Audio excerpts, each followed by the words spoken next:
You're listening to Radio Free Asia. The following program is in Khmer.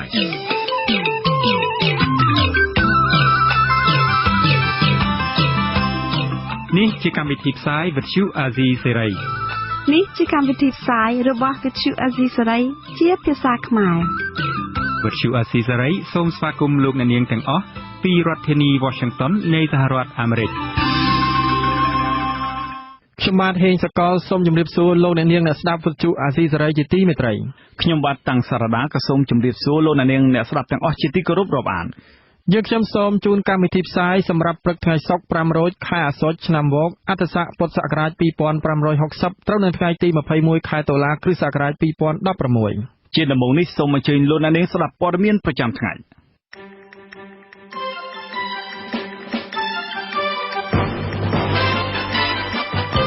ការអនុវត្តកិច្ចព្រមព្រៀងទីក្រុងប៉ារីសក្នុងរយៈពេល25ឆ្នាំមានជោគជ័យផងនិងបរាជ័យផងក្រុមអ្នកការពារសិទ្ធិមនុស្សអន្តរជាតិ Frontline Defender កោតទោសការប្រាអំពើហិង្សាវិប្រហារមន្ត្រីសិទ្ធិមនុស្សនិងសកម្មជនដីធ្លីពីសំណាក់អាជ្ញាធររដ្ឋាភិបាលភ្នំពេញអ្នកវិភាគនយោបាយថាអេរយាប័តរបស់លោកហ៊ុនម៉ាណែតដោយឪពុករបស់លោក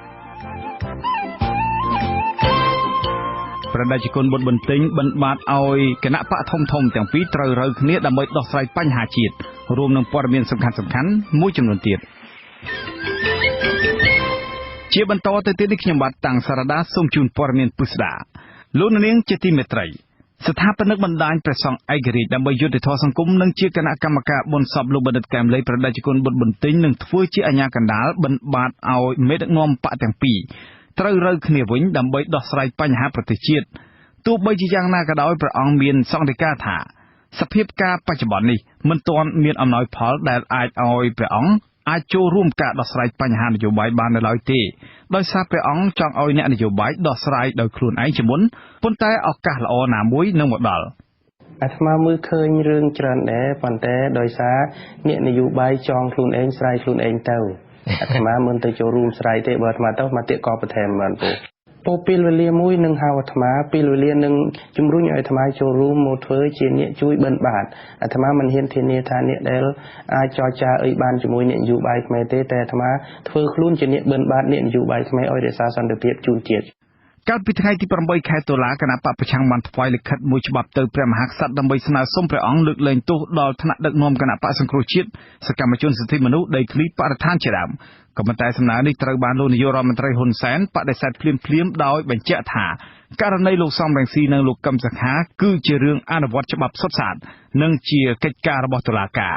ទោះជាយ៉ាងនេះក្តីក្រុមអ្នកវិភាគនយោបាយលើកឡើងថាគណៈបកកណ្ដាលអំណាចនិងបកប្រឆាំងត្រូវតែបង្កើតទំនុកចិត្តគ្នាទៅវិញទៅមកដើម្បីឈានទៅដល់ការបង្រួបបង្រួមជាតិលោកនាងជាទីមេត្រីនៅក្នុងពិធីរំលឹកខួបលើកទី25នៃកិច្ចព្រមព្រៀងទីក្រុងប៉ារីសនៅឆ្នាំ2016ក្រុងប្រធានបទ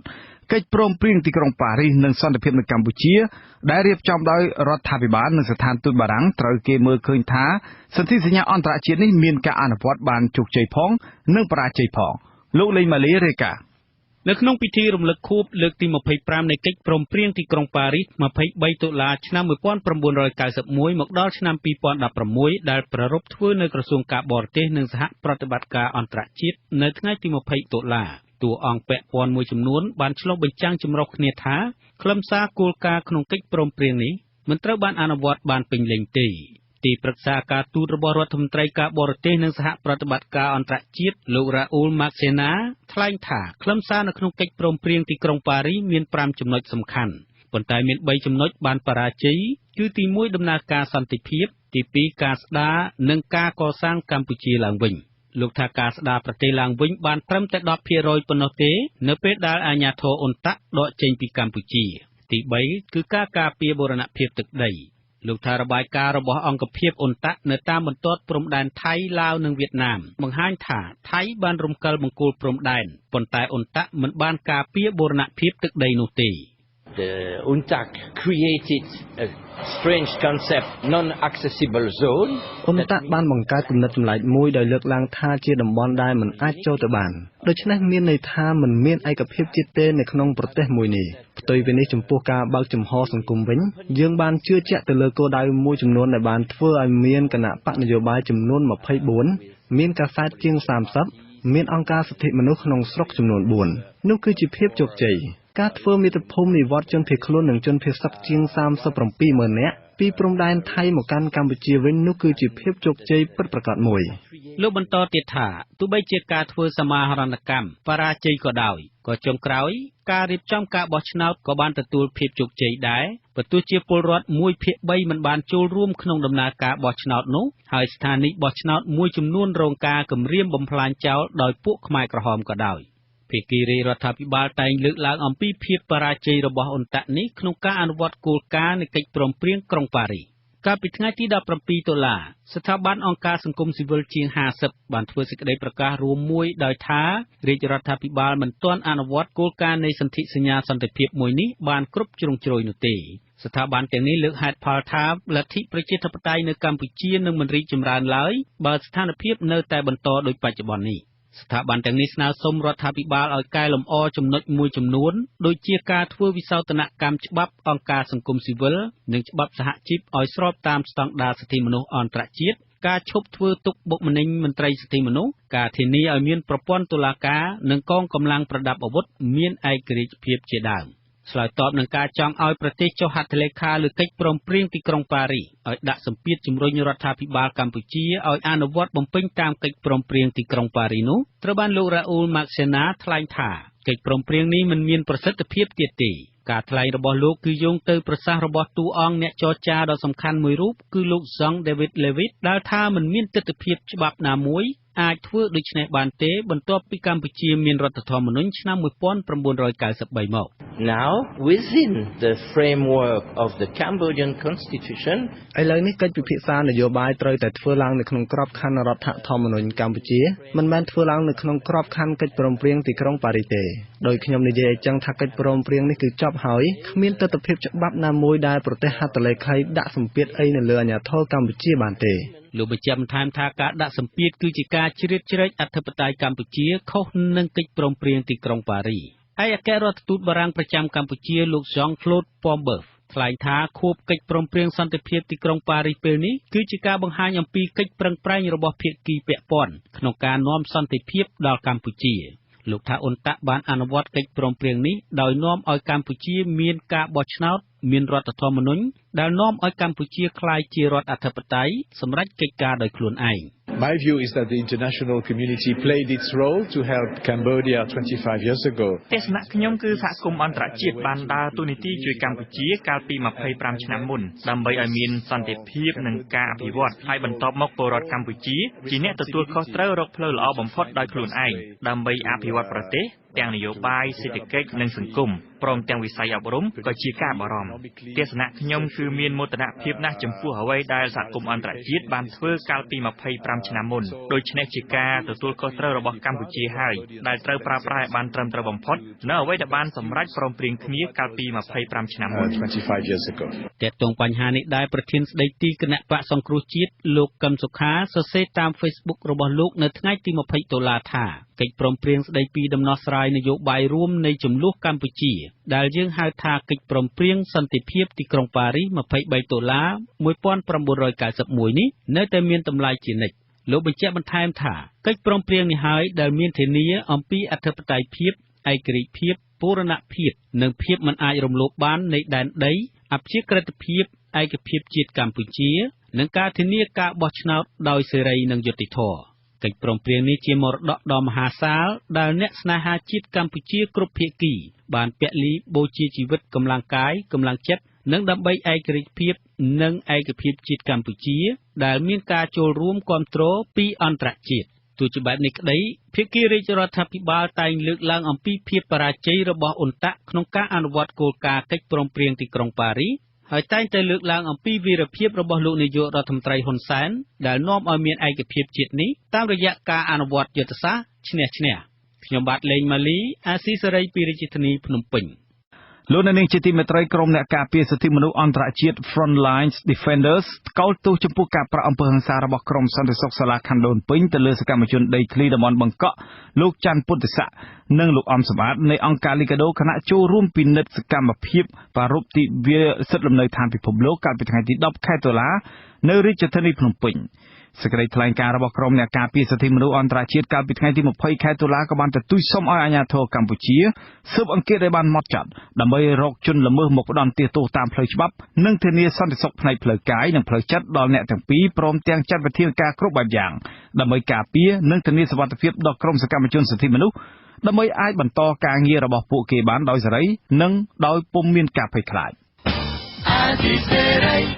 លោកនាងជាទីមេត្រីក្នុងពេលជួបជាមួយអ្នកកាសែតនៅប្រលានយន្តហោះអន្តរជាតិភ្នំពេញលោកហ៊ុនម៉ាណែតដែលជាកូនប្រុសច្បងរបស់លោកហ៊ុនសែនបានរិះគន់ការធ្វើបាតកម្មរបស់ខ្មែរនៅអូស្ត្រាលីដែលប្រឆាំងនឹងលោកក្រុមអ្នកវិភាគនយោបាយប្រៀបប្រដូចប្រតិកម្មរបស់លោកហ៊ុនម៉ាណែតនៅពេលនេះថាមានកាយវិការនិងពាក្យសម្ដីមិនខុសពីឪពុករបស់លោកឡើយ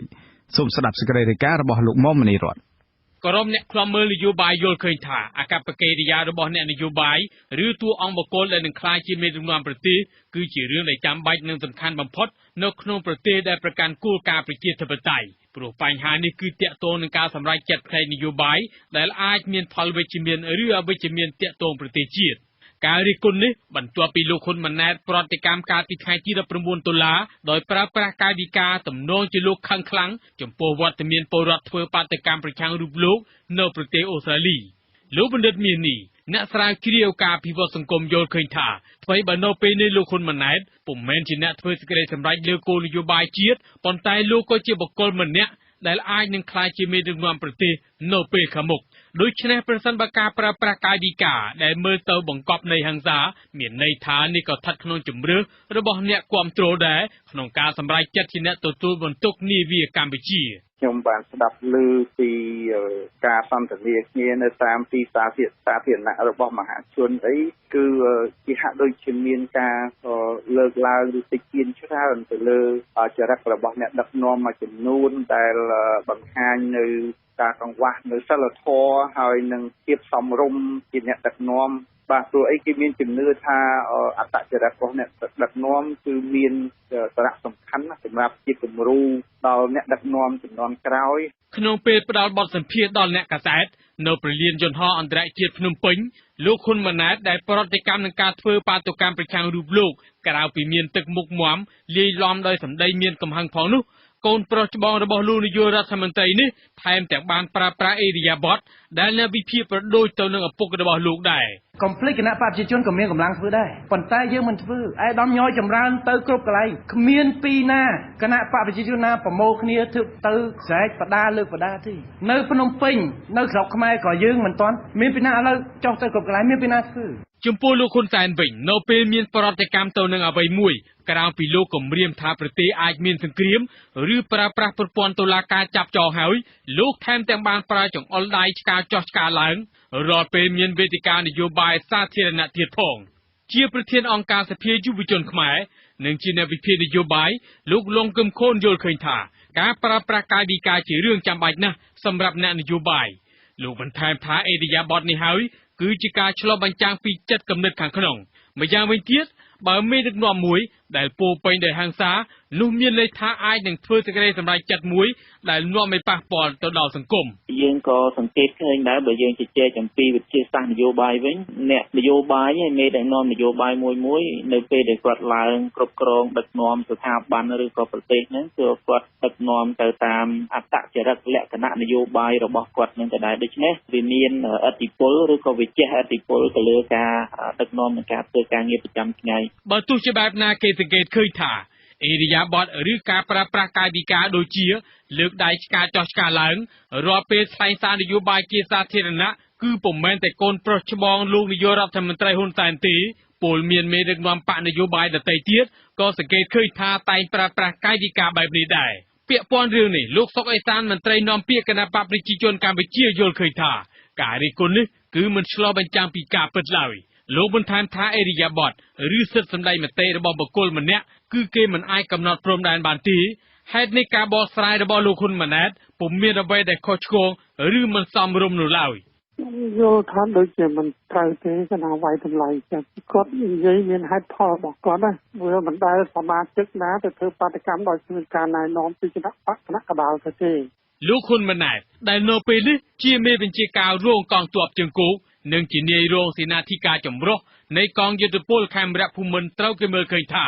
អាចនឹងក្លាយជាបេក្ខជននាយករដ្ឋមន្ត្រីមួយរូបក្នុងចំណោមបេក្ខជនដទៃទៀតរបស់បកកណ្ដាលអំណាចនៅពេលខាងមុខក្រុមអ្នកវិភាគនយោបាយយល់ឃើញថាប្រសិនបើដោយពាក្យចាស់ពូលថាស្លឹកឈើជ្រុះមិនឆ្ងាយពីគល់ទេមានន័យថាអេឌីយ៉ាបតនៅពេលនេះរបស់លោកហ៊ុនម៉ាណែតអាចប៉ះពាល់ទៅដល់មុខនីតិនិងការគ្រប់គ្រងប្រសិនបើលោកក្លាយជាមេដឹកនាំរដ្ឋមែនខ្ញុំបមនីរតអាស៊ីសេរីភ្នំពេញលោកនៅនឹងជាទីមេត្រីករណីឆបោកប្រាក់$1 លានដែលពាក់ព័ន្ធទៅនឹងមនុស្សមានមុខមាត់មួយចំនួនដូចជាលោកស៊ីវស៊ីចាន់និងលោកសានរីឈើជាដើមនោះឥឡូវនេះឈានដល់ដំណាក់កាលចុងក្រោយហើយតុលាការកម្ពុជាបានកាត់ទោសអ្នកទាំងពីរនិងជនបរទេស2អ្នកផ្សេងទៀតឲ្យជាប់ពន្ធនាគារនិងបង្គាប់ឲ្យសងប្រាក់$1 លានដល់ភាគីដើមបណ្ដឹងលោកមួងណារ៉េតរាយការណ៍អំពីរឿងនេះពីរដ្ឋធានី Washington ទោះបីអ្នកស្រីអេងលីកុងដែលជាម្ចាស់ clinic ព្យាបាលធ្មេញ Master Care ពេញចិត្តនឹងសាទរសេចក្តីសម្រេចរបស់តុលាការកម្ពុជាដែលកាត់ក្តីឲ្យអ្នកស្រីឈ្នះក្តីយ៉ាងណាក៏ដោយក៏អ្នកស្រីនៅមិនទាន់ដឹងច្បាស់ថាតើយុត្តិធម៌នេះនឹងប្រគល់ជូនអ្នកស្រីពេញលេញដោយរបៀបណានៅឡើយទេអ្នកស្រីបានដាក់ពាក្យបណ្ដឹងស្រដៀងគ្នានេះនៅតុលាការសហរដ្ឋអាមេរិកដើម្បីផ្ដល់យុត្តិធម៌ដល់អ្នកស្រីថែមទៀតដោយសារតែពិរុទ្ធជនទាំងនោះរស់នៅសហរដ្ឋអាមេរិកខ្ញុំមិនទាន់ហ៊ានសន្និដ្ឋានទេពីព្រោះជនដែលឈប់អបខ្ញុំទាំងអស់ហ្នឹងគាត់មានសេចក្តី2ចាគាត់សេចក្តីមាន2នាក់មានសេចក្តី2ខ្មែរអាមេរិកចាហើយមាន2នាក់ទៀតជាជនជាតិអាមេរិកចាអញ្ចឹងខ្ញុំមិនដឹងថាតើទីណាដែលខាង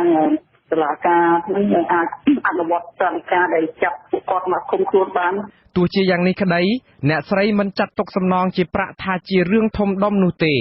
អ្វីដែលអ្នកស្រីចង់បានគឺការរួចផុតពីការរឹតបន្តឹងសិទ្ធិរបស់អ្នកស្រីគោលបំណងរបស់ខ្ញុំគឺខ្ញុំចង់បានសេរីភាពខ្លួនឯងតែប៉ុណ្ណោះអញ្ចឹងអាស្រ័យខ្ញុំពឹងផ្អែកទៅខាងតុលាការឬខាងប៉ូលីសស្ដេចគាត់ធ្វើការទៅពេលណាគាត់ធ្វើបានពេលណាគឺខ្ញុំមិនជាបញ្ហាអីទេចាការពឹងលើសមត្ថកិច្ចប៉ូលីសនិងតុលាការនេះគឺដោយសារអ្នកស្រីប្រាថ្នាឲ្យរួចផុតពីភាពអយុត្តិធម៌ដែលកើតលើអ្នកស្រីផ្ទួន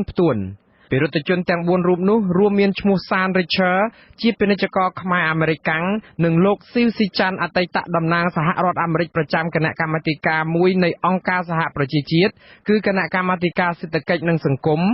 លោក Thomas Willem ជាអ្នកជំនួញហើយចុងក្រោយគេនោះគឺលោក Willem Noje ជាសមាជិកសភាប្រចាំរដ្ឋ New York ដែលបានបាញ់សម្លាប់ខ្លួនកាលពីពេលថ្មីនេះជនទាំង4នាក់នេះគឺជាអ្នកបង្កើតក្រុមហ៊ុនឆបោកមួយឈ្មោះថា Accra Agriculture Partners អ្នកស្រីថាទង្វើឆបោកនេះបណ្ដាលឲ្យអ្នកស្រីខាតបង់ប្រាក់ជាច្រើនបើមែនតើគេហៅទទួលបាននៅទ្វារគ្រូបានស្ដីថាខ្ញុំចាញ់បោកការឈប់បោកប្រាក់ហើយគ្រាន់តែខ្ញុំឲ្យមេធាវីខ្ញុំទៅចូលចាគាត់ខ្ញុំត្រូវបានទទួលបណ្ដឹងបន្ថែមចាក់ចង់ពីរឿងខ្ញុំគម្រាមយកប្រាក់ហើយនឹងមិនខូចគេឈ្មោះនោះគាត់ទៅធ្វើខ្ញុំលំបាកវាមានតែហើយប៉ុន្តែដល់ថ្ងៃនេះខ្ញុំពិតជាពេញចិត្តនៅការសម្រេចរបស់តុលាការដែលបានប្រកាសថារកឃើញថាអ្នកទាំង4នោះពិតជាឈប់បោកខ្ញុំមែនគឺខ្ញុំបានខ្ញុំសប្បាយចិត្តដែលខ្ញុំគិតថាខ្ញុំមានសេរីភាពនៅក្នុងការរស់នៅការរកទទួលទានហើយនឹងអ្វីដែលខ្ញុំចង់បានដល់ថ្ងៃនេះគឺខ្ញុំចង់បានភាពយុត្តិធម៌នេះគឺថាខ្ញុំទទួលបានប្រកបមែនចា៎អាស៊ីសេរីមិនទាន់អាចតាក់ទងលោកសានរីឈើនិងលោកស៊ីវស៊ីចាន់កាលពីថ្ងៃប្រហ័សម្សិលមិញបាននៅឡើយទេដើម្បីឆ្លើយតបទៅនឹងសាលក្រមតុលាការនេះលោកសានរីឈើកន្លងមកធ្លាប់ជាប់ពន្ធនាគារម្ដងរួចមកហើយប៉ុន្តែត្រូវបានលោកផៃស៊ីផានមន្ត្រីនាំពាក្យទីស្តីការគណៈរដ្ឋមន្ត្រីចេញមុខជួយធានាឲ្យបាននៅក្រៅឃុំរហូតលោកសានរីឈើអាចចាកចេញពីប្រទេសកម្ពុជាបានអាស៊ីសេរីមិនទាន់អាចតាក់ទងលោកផៃស៊ីផានបាននៅឡើយដែរកាលពីថ្ងៃប្រហ័សម្សិលមិញដើម្បីសាកសួរពីទីតាំងស្នាក់នៅរបស់លោកសានរីឈើលោកផៃស៊ីផានក៏ធ្លាប់ត្រូវបានអ្នកស្រីអេងលីកុងអះអាងថាជំពាក់ថ្លៃធ្វើធ្មេញមិនព្រមសងខ្ញុំមួងណារ៉េតអាស៊ីសេរី បាទលោកនាងជាទីមេត្រីគណៈកម្មការសិទ្ធិមនុស្សរដ្ឋសភាក្រុងនឹងដាក់លិខិតកោះហៅរដ្ឋមន្ត្រីក្រសួងយុតិធម៌និងក្រសួងមហាផ្ទៃមកសាកសួរករណីឃាតកម្មលោកបណ្ឌិតកែមលី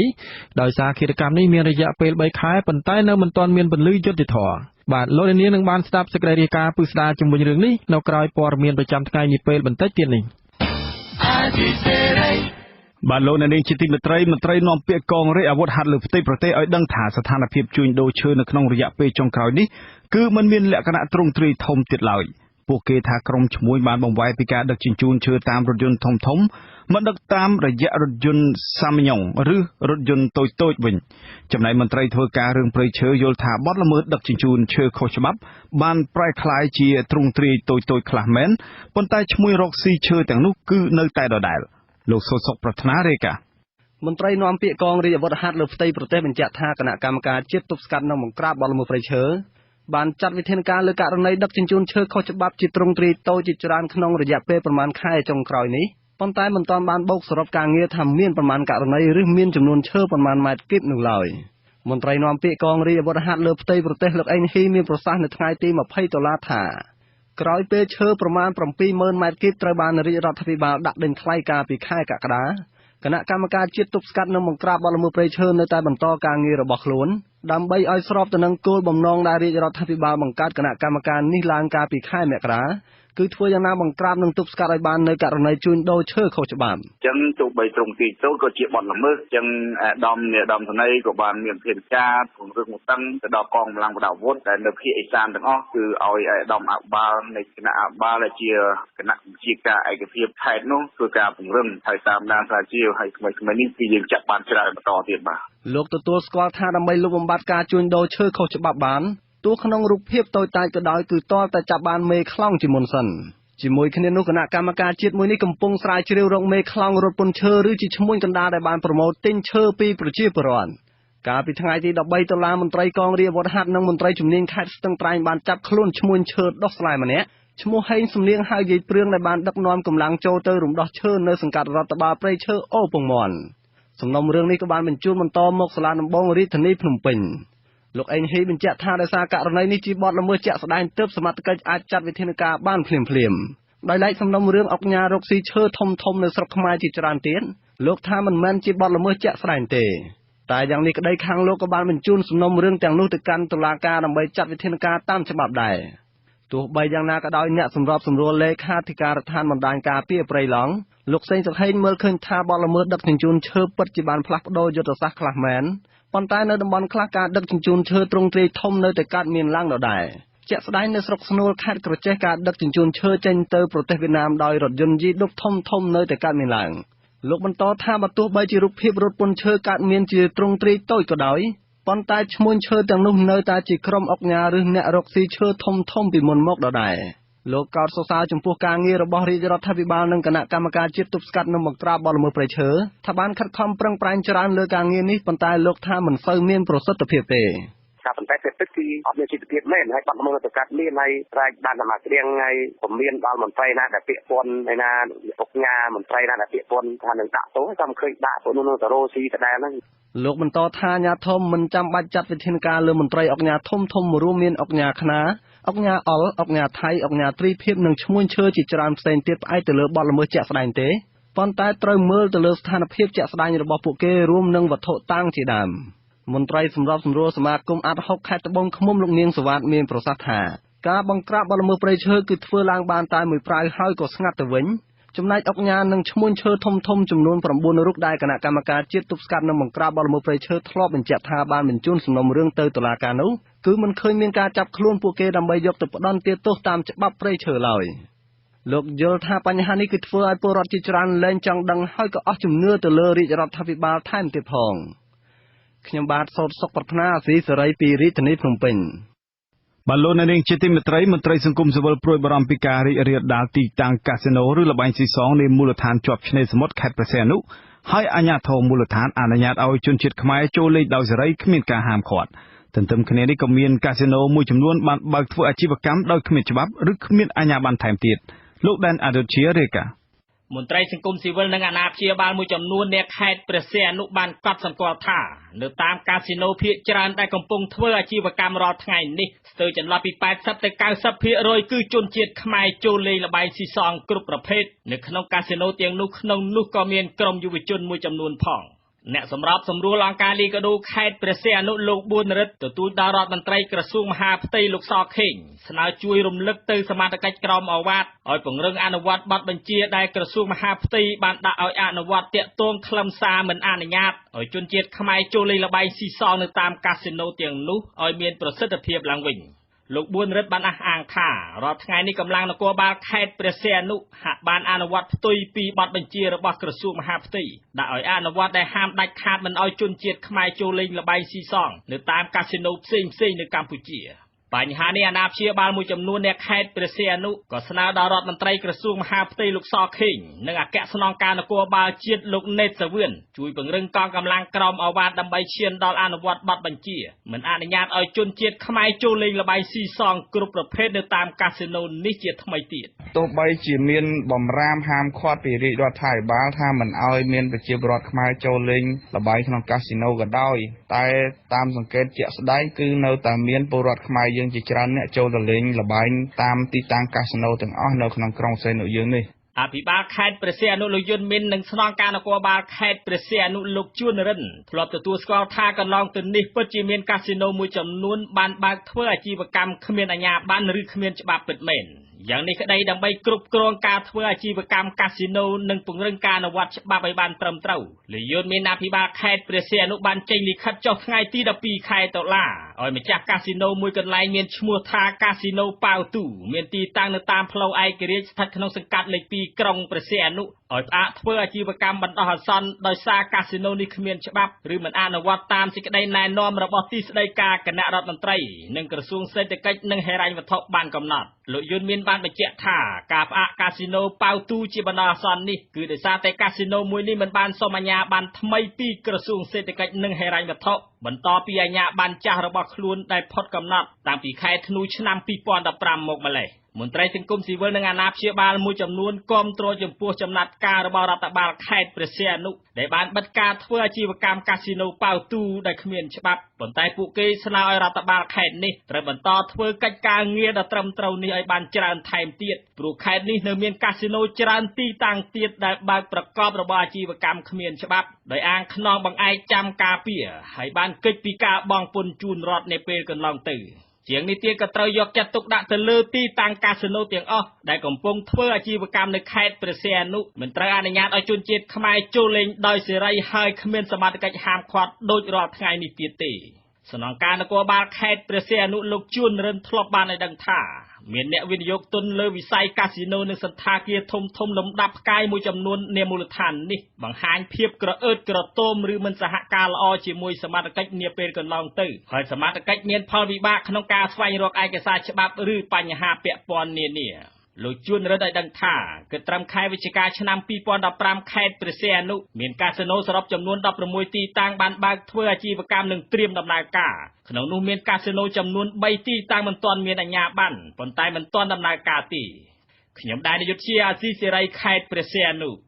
លោកនាងជាទីមេត្រីជនជាដើមភាគតិចភ្នងរស់នៅភូមិតែសង្កាត់ស្ពានមានជ័យក្រុងសែនមនោរម្យខេត្តមណ្ឌលគិរីចំនួន22គ្រួសារអះអាងថាកន្លែងកប់សពសាច់ញាតិរបស់ពួកគេមួយកន្លែងត្រូវបានអ្នកភូមិលក់ទៅឲ្យភរិយាអតីតមន្ត្រីតុលាការខេត្តមួយរូប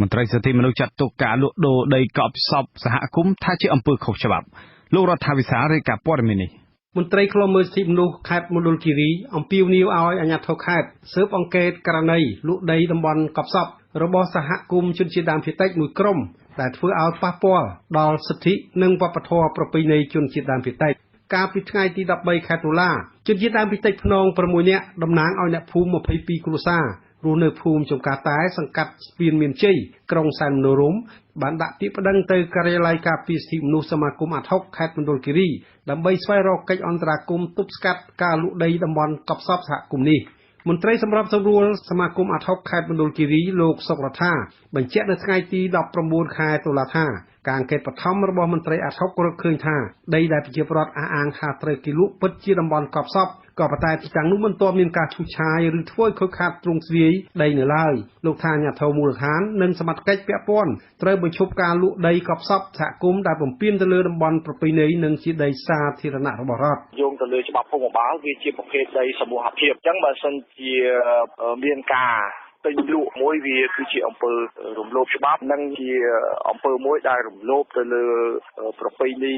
ជនជាតិដើមភាគតិចពាក្យប្តឹងរបស់តំណាងប្រជាពលរដ្ឋ22គ្រួសារឲ្យដឹងថាអ្នកភូមិដែលលក់ដីគឺជាជនជាតិដើមភាគតិចដូចគ្នារស់នៅភូមិចំការតែឈ្មោះភ្លិជ្រីលចំណែកអ្នកទិញដីគឺជាភរិយាអតីតចៅក្រមសាលាដំបងខេត្តមណ្ឌលគិរីមួយរូបដែលអ្នកភូមិមិនស្គាល់អត្តសញ្ញាណច្បាស់លាស់វិទ្យុអស៊ីសេរីមិនអាចតាក់ទងលោកភ្លិជ្រីលសូមបំភ្លឺករណីនេះបានទេនៅថ្ងៃទី19ខែតុលា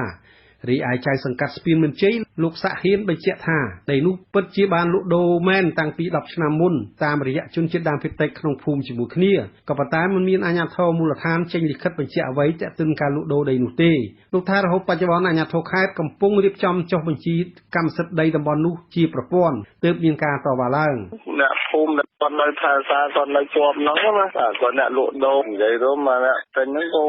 មិនដឹងថាខ្នោខ្មោចមិនដឹងថាអីប្រៃដោះពេញហ្នឹងដែរចាស់ព្រឹទ្ធាចារ្យជនជាតិដើមភាគតិចភ្នងឈ្មោះសំរិទ្ធថនបញ្ជាក់ថាដីនោះពិតជាដីតំបន់កប់សពសហគមន៍22គ្រួសារនិងមានភ្នូកប់សពរាប់សិបកន្លែងលោកថាដីតំបន់នោះមានទំហំជិត1ហិកតាជាអតីតទីតាំងឈរជើងរបស់យោធាមុនឆ្នាំ1980ប៉ុន្តែក្រោយពេលយោធាដកចេញពីកន្លែងនោះដីពាក់កណ្ដាលត្រូវប្រជាពលរដ្ឋយកធ្វើចំការកាហ្វេនិងពាក់កណ្ដាលទៀតអ្នកភូមិបានយកធ្វើជាកន្លែងកប់សពសហគមន៍ដីគ្រូក្បត់ខ្ញុំនឹងទៅបីគេបំក៏ដោះខ្ញុំអត់យល់លេខចៅខ្ញុំថែរក្សាសម្រាប់ខ្ញុំកូនខ្ញុំថែរហូតដល់ថែខ្មោចទៀតទោះបីជាយ៉ាងណាក៏ដោយមន្ត្រីឃ្លាំមើលសិទ្ធិមនុស្សសមាគមអាត់ហុកដដែលបញ្ជាក់ថានឹងអន្តរាគមន៍ពាក្យប្តឹងរបស់អ្នកភូមិទៅមន្ត្រីមន្ទីររៀបចំដែនដីនគររូបនីយកម្មនិងសំណង់ខេត្តឲ្យបង្អាក់ការចេញបានសម្គាល់កម្មសិទ្ធិកាន់កាប់ដីដែលអ្នកភូមិតវ៉ាដើម្បីស៊ើបអង្កេតករណីនេះឡើងវិញខ្ញុំរដ្ឋាវិសាលអាស៊ីសេរីរាយការណ៍ពីខេត្តរតនគិរីអាស៊ីសេរីបលូននាងជាទីមេត្រីពលរដ្ឋជនជាតិដើមភាគតិចភ្នងជាង20នាក់បាននាំគ្នាទៅសាលាក្រុងសែនមនោរម្យខេត្តមណ្ឌលគិរីដើម្បីសុំឲ្យសមត្ថកិច្ចនៅទីនោះជួយអន្តរាគមន៍រក្សាដីតំបន់កប់សពរបស់សហគមន៍ដីតំបន់នោះត្រូវបានជនជាតិដើមភាគតិចក្នុងភូមិជាមួយគ្នាលក់ទៅឲ្យភរិយាអតីតប្រធានតុលាការខេត្តខណៈដីនោះមានភ្នូដូនតានិងសាច់ញាតិដែលអ្នកភូមិគោរពបូជាលោករដ្ឋាភិបាលរាយការណ៍មន្ត្រីសាលាក្រុងសែនមនោរម្យខេត្តមណ្ឌលគិរីនៅព្រឹកថ្ងៃទី20ខែតុលាបានយល់ព្រមទៅពិនិត្យកន្លែងកប់សពដែលអ្នកភូមិអះអាងថាត្រូវបានអ្នកភូមិដូចគ្នាលក់ប៉ះពាល់ភ្នូសពសហគមន៍ជនជាតិដើមភាគតិចកាលពីថ្ងៃទី13ខែតុលាជនជាតិដើមភាគតិចភ្នង6នាក់តំណាងឲ្យអ្នកភូមិ22គ្រួសាររស់នៅភូមិចំការតែសង្កាត់ស្ពានមានជ័យក្រុងសែនមនោរម្យបានដាក់ពាក្យប្តឹងទៅការិយាល័យការពារសិទ្ធិមនុស្សសមាគមអាត់ហុកខេត្តមណ្ឌលគិរីដើម្បីស្វែងរកកិច្ចអន្តរាគមន៍ទប់ស្កាត់ការលក់ដីតំបន់កប់សពសហគមន៍នេះប្រជាពលរដ្ឋម្នាក់ក្នុងចំណោម20នាក់ដែលបាននាំគ្នាទៅសាលាក្រុងគឺអ្នកស្រីខូចក្រាក់បញ្ជាក់ថាជនជាតិដើមភាគតិចម្នាក់ឈ្មោះភ្លិជ្រីលរស់នៅភូមិចំការតែជាមួយគ្នាបានកាប់ឆ្ការព្រៃនៅតំបន់កប់សពកាលពីដើមសប្តាហ៍ក្រោយពេលមួយថ្ងៃដែលអ្នកភូមិ22គ្រួសារដាក់ពាក្យប្តឹងពីករណីលក់ដីកប់សពនេះអ្នកស្រីបន្តថាការកាប់ឆ្ការព្រៃនេះធ្វើឲ្យអ្នកភូមិបារម្ភថាភ្នូសពសាច់ញាតិក្រុមគ្រួសារពួកគេនឹងត្រូវបំផ្លាញទើបនាំគ្នាទៅសាលាក្រុងដើម្បីសុំឲ្យសមត្ថកិច្ចនៅទីនោះ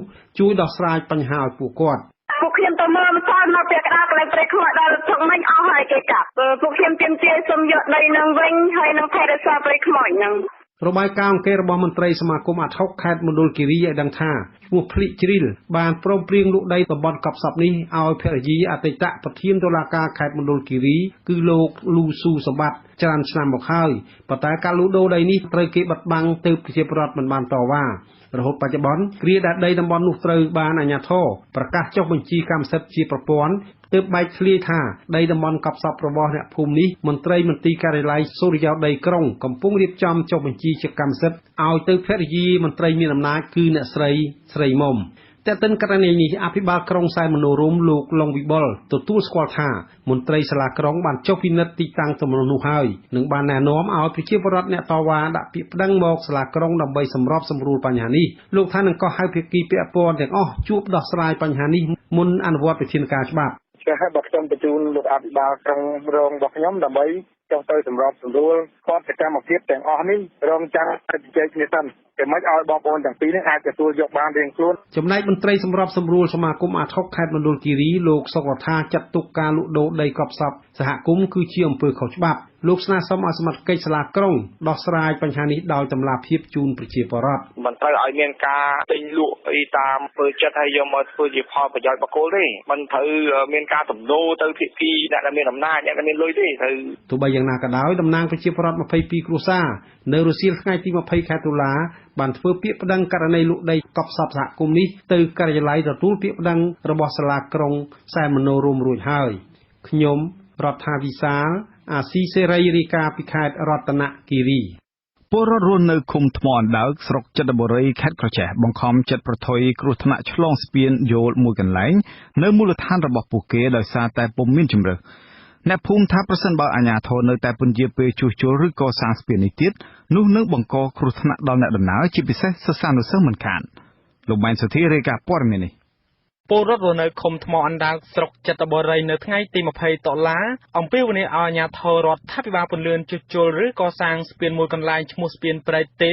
ដែលមានសភាពទ្រុឌទ្រោមខ្លាំងដើម្បីសម្រួលជីវភាពរស់នៅរបស់ពួកគេពលរដ្ឋម្នាក់ក្នុងចំណោមពលរដ្ឋជាច្រើនទៀតគឺលោករំយ៉ាបចាត់ទុកស្ពានមួយខ្សែនេះជាសរសៃឈាមសេដ្ឋកិច្ចអ្នកភូមិរាប់ពាន់គ្រួសារនៅតំបន់នោះច្រើនឆ្នាំកន្លងមកក៏ប៉ុន្តែអ្នកភូមិព្រួយបារម្ភពីសុវត្ថិភាពខណៈដែលស្ថានភាពស្ពាននេះទ្រុឌទ្រោមខ្លាំងលោកបន្តថាអ្នកភូមិមួយចំនួនបានដឹកកសិផលនិងឈើប្រណិតតាមម៉ូតូលើទម្ងន់ឆ្លងស្ពានក៏ជាផ្នែកមួយបណ្ដាលឲ្យស្ពាននេះរងការខូចខាតដែរយើងការធ្វើដំណើរទៅវារលាស់ខ្លាំងហើយដល់ពេលយើងអាចបញ្ចេញជា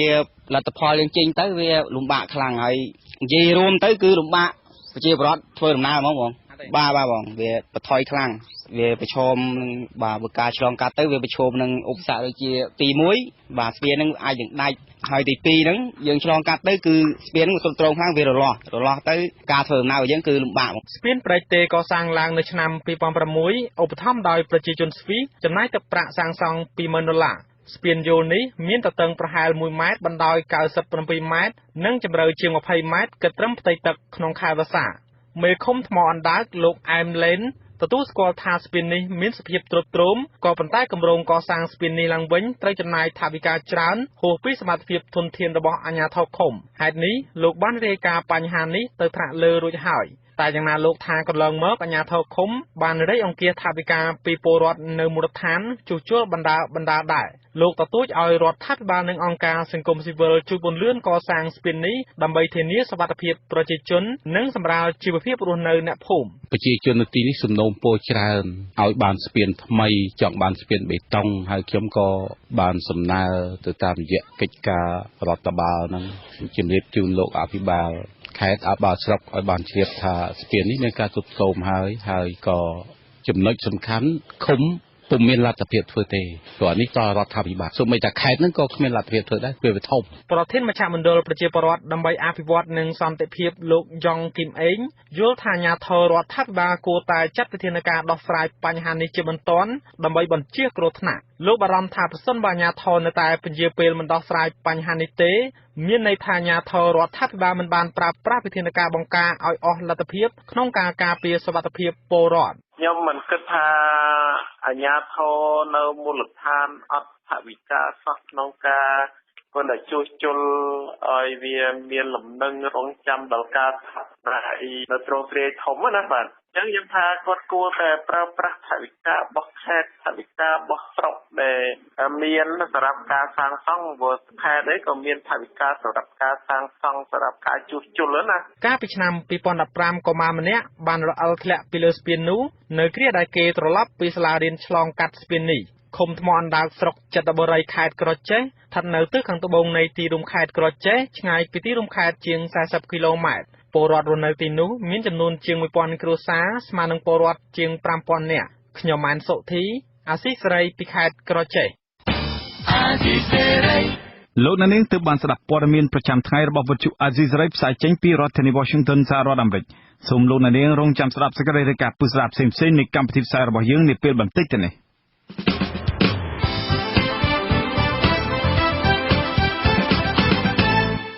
បាទលោកអ្នកនាងនិងប្រិយមិត្តអ្នកស្ដាប់ជាទីមេត្រី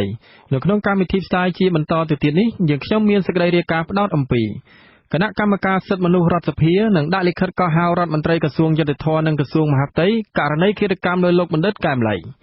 សហគមន៍ការពារព្រៃឈើសង់រុក្ខវ័ននៅខេត្តបន្ទាយមានជ័យព្រួយបារម្ភពីគ្រោះថ្នាក់ដោយសារគ្រាប់មីនបន្ទាប់ពីប្រទះឃើញគ្រាប់មិនទាន់ផ្ទុះនិងមីននៅក្រោមដីកាន់តែច្រើនឡើងនៅចុងក្រោយកម្មវិធីលោកអ្នកនាងនឹងបានស្ដាប់ព័ត៌មានបញ្ចប់សូមអញ្ជើញលោកអ្នកនាងស្ដាប់ការផ្សាយរបស់យើងខ្ញុំជាបន្តទៀតដោយមេត្រី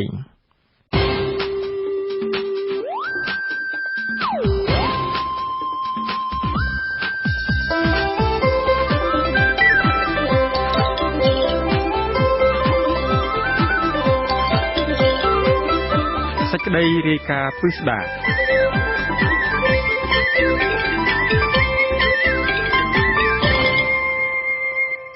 បាទលោកនាងជាទីមេត្រីអស់រយៈពេលជាង3ខែមកហើយយុត្តិធម៌នឹងឃាតករពិតឬអ្នកនៅពីក្រោយខ្នងការបាញ់សម្លាប់លោកបណ្ឌិតកែមលីអាជ្ញាធរមិនទាន់រកឃើញនៅឡើយទេក្រុមអ្នកការពារសិទ្ធិមនុស្សព្រួយបារម្ភថាករណីបណ្ឌិតកែមលីអាចមានវាសនាដោយករណីលោកជាវិជាមេដឹកនាំសហជីពដែរដោយសារឃាតករពិតប្រាកដនិងអ្នកនៅពីក្រោយខ្នងមិនទាន់ត្រូវបាននាំមកផ្ដន្ទាទោសនៅឡើយទេគណៈកម្មការសិទ្ធិមនុស្សនៃរដ្ឋសភាបដិញ្ញាថានឹងរកយុត្តិធម៌ជូនលោកបណ្ឌិតកែមលីដើម្បីបំបត្តិអំពើនីតិរដ្ឋភាពនៅកម្ពុជាលោកទីនសាករាយាមានសេចក្តីរាយការណ៍ក្រោយពីរៀបចំពិធីបុណ្យគម្រប់ខួប100ថ្ងៃសពបណ្ឌិតកែមលីរួចរាល់ហើយអ្វីដែលក្រុមគ្រួសារលោកសាធារណជនទាមទារនិងទន្ទឹងរង់ចាំចង់ដឹងនោះថាតើអ្នកណាជាឃាតករពិតហើយយុត្តិធម៌នឹងមានដែរឬទេមកទល់ពេលនេះប្រជាពលរដ្ឋហាក់បីដូចជាអស់សង្ឃឹមនឹងការស្វែងរកពន្លឺនៃការពិតការស្វែងរកយុត្តិធម៌ដោយសារតែករណីជាច្រើននៅកម្ពុជា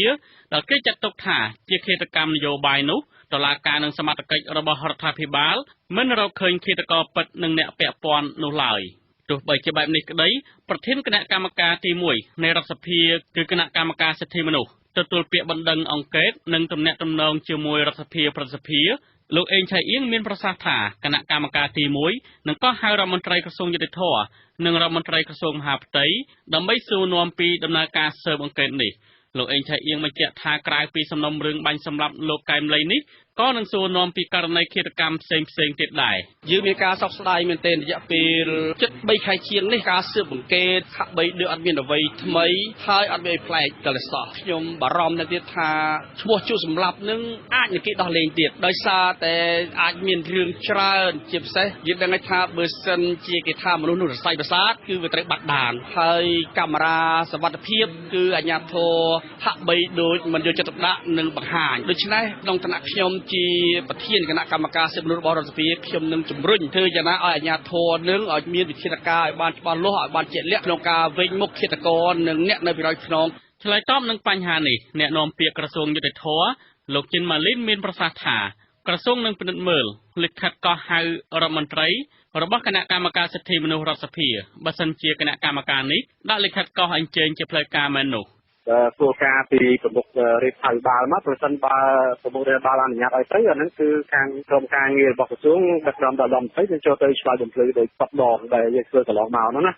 ក្រៅពីនេះទៀតលោកអេងឆៃអៀងសង្កត់ធ្ងន់ថាបើសិនជារដ្ឋាភិបាលចង់ឲ្យបញ្ឈប់នៅការចោទប្រកាន់ទៅលើឃាតកម្មមួយចំនួនលើមនុស្សសំខាន់នោះដូចជាករណីលោកជាវិជាសកម្មជនការពារបរិស្ថានលោកជវុធី និងករណីផ្សេងទៀតថាមិនជាប់ពាក់ព័ន្ធនឹងរឿងនយោបាយទេនោះរដ្ឋាភិបាលត្រូវតែពន្លឿនស្វែងរកការពិតយើងមានការសោកស្ដាយចំពោះអ្វីដែលរដ្ឋាភិបាលតែងតែគេចវេសពីការទទួលខុសត្រូវក្នុងការ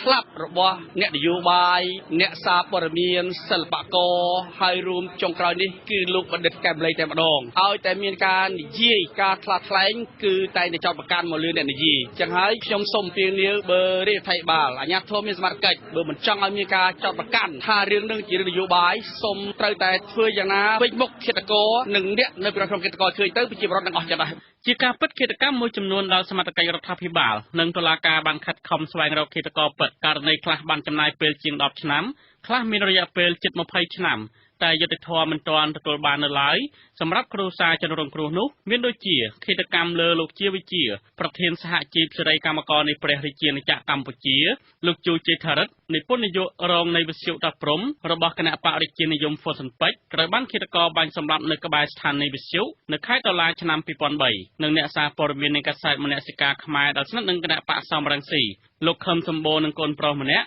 ត្រូវខ្មាន់កំភ្លើងបាញ់សម្លាប់នៅខែកក្កដាឆ្នាំ2008 និងករណីបាញ់សម្លាប់សិល្បករដ៏ល្បីឈ្មោះអ្នកស្រីពិសិដ្ឋពីលីកាជាដើមទាក់ទងនឹងករណីនេះលោកចិនម៉ាលីនឆ្លើយតបថាសំណុំរឿងទាំងនេះតុលាការកំពុងតែបន្តនីតិវិធីស៊ើបអង្កេតក៏ប៉ុន្តែនៅពេលសួរថាតើករណីយឺតយ៉ាវស្វែងរកឃាតករពិតនេះអាចមកពីចៅក្រមព្រះអាជ្ញារងសម្ពាធនយោបាយឬមន្ត្រីតុលាការនឹងសមត្ថកិច្ចអសមត្ថភាពលោកចិនម៉ាលីនពន្យល់ថាករណីឃាតកម្មទាំងនេះគេមិនគិតពីរឿងនយោបាយឬមិននយោបាយអ្វីទេសំខាន់សមត្ថកិច្ចចៅក្រមនិងព្រះអាជ្ញាកំពុងខិតខំស្វែងរកឃាតករនិងអ្នកជាប់ពាក់ព័ន្ធ ប៉ុន្តែសម្រាប់អាជ្ញាធរមានសមត្ថកិច្ចគឺថាយើងត្រូវតែស្វែងយ៉ាងម៉េចឲ្យអស់ពីលទ្ធភាពទៅតាមបច្ចេកទេសនិងសមត្ថកិច្ចជំនាញរបស់ខ្លួនហើយទៅតាមបទបញ្ញត្តិនិងដំណើរការនីតិវិធីដែលច្បាប់មានជាធរមានយើងមិនដឹងថារឿងនឹងនយោបាយមិននយោបាយអីទេទោះបីជាបែបនេះក្តីគិតចាប់តាំងពីឆ្នាំ 1997 មកបទអក្រិតកម្មទ្រង់ទ្រាយធំនៅកម្ពុជាបានកើតឡើងមិនចេះចប់ចាប់តាំងពីការសម្លាប់រង្គាលកងទ័ពរាជានិយមរបស់គណៈបកហ្វូសិនពេជ្រនៅដើមខែកក្កដាការសម្លាប់អ្នកកាសែតជាង 10 នាក់ការធ្វើគុតព្រះសង្ឃនិងអ្នកសិល្បករដ៏សន្ធឹកការបោកគ្រាប់បែកនៅមុខរដ្ឋសភាសម្លាប់មនុស្ស 16 នាក់បទអក្រិតកម្មទាំងនេះសុទ្ធសឹងតែធ្វើឡើងក្រៅប្រព័ន្ធតុលាការផ្ទុយច្បាប់ជាតិនិងអន្តរជាតិហើយរហូតមកទល់ពេលនេះគេនៅមិនទាន់ឃើញមានជនដៃដល់ទាំងនោះត្រូវបាននាំយកមកកាត់ទោសចំពោះមុខច្បាប់នោះឡើយដូច្នេះឆ្លងតាមហេតុការណ៍ជាច្រើនដែលលើកបង្ហាញនេះមហាជនមើលឃើញថាប្រព័ន្ធយុត្តិធម៌និងតុលាការនៅកម្ពុជាបានបង្ហាញនៅស្តង់ដារ 2 ឬក៏គេអាចនិយាយបានថាផ្ដល់យុត្តិធម៌សម្រាប់តែអ្នកមានលុយនិងអ្នកមានអំណាចហើយនិយាយឲ្យត្រង់ទៅគឺគណៈបកកាន់អំណាចប៉ុណ្ណោះមាត្រា 31 នៃរដ្ឋធម្មនុញ្ញចែងថាព្រះរាជាណាចក្រកម្ពុជាទទួលស្គាល់និងគោរពសិទ្ធិមនុស្សដោយមានចែងនៅក្នុងធម្មនុញ្ញនៃអង្គការសហប្រជាជាតិសេចក្តីប្រកាសជាសកលស្តីពីសិទ្ធិមនុស្សនិងកតិកាសញ្ញានិងអនុសញ្ញាទាំងឡាយ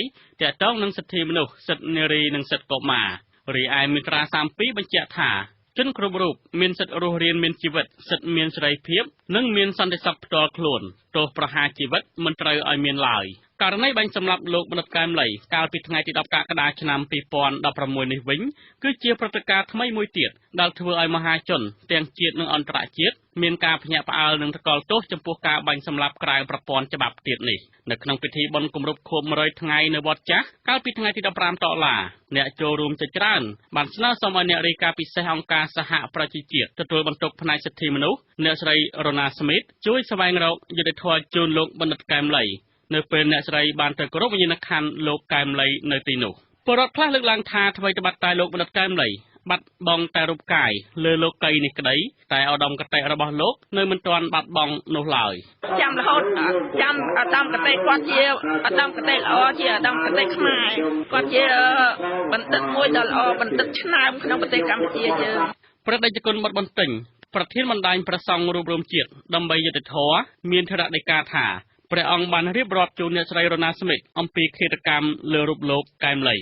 ព្រះអង្គបន្ថែមថាព្រះអង្គក៏លើកពីការស្វែងរកយុត្តិធម៌ជូនលោកបណ្ឌិតកែមលីដែរអ្នកស្រីរ៉ូណាស្មីតគាត់គោរពឆន្ទៈចំពោះការលះបង់របស់លោកបណ្ឌិតកែមលីហើយខាងគណៈកម្មការយើងបានរំលឹកថាយើងចង់បានយុត្តិធម៌ហើយយើងចង់ឃើញបង្កើតគណៈកម្មការចម្រុះដើម្បីស្វែងរកយុត្តិធម៌ចំពោះអតីតឧត្តមទីប្រឹក្សាព្រះមហាក្សត្រព្រះបរមកតនរោត្តមសីហនុព្រះអង្គម្ចាស់ស៊ីសវត្ថធម្មិកោវិញព្រះអង្គក៏បដិញ្ញាព្រះតីថាព្រះអង្គនឹងធ្វើអ្វីម្យ៉ាងដើម្បីស្វែងរកយុត្តិធម៌ជូនលោកកែមលីតែផែនការរបស់ព្រះអង្គថាតើនឹងស្វែងរកយុត្តិធម៌នេះដោយវិធីណានោះព្រះអង្គមិនទាន់បង្ហើបប្រាប់នៅឡើយបើសិនជាតុលាការជាតិមិនអាចនឹងផ្ដល់យុត្តិធម៌ទៅជូនគាត់អាចនឹងបែរទៅខាងតុលាការអន្តរជាតិដើម្បី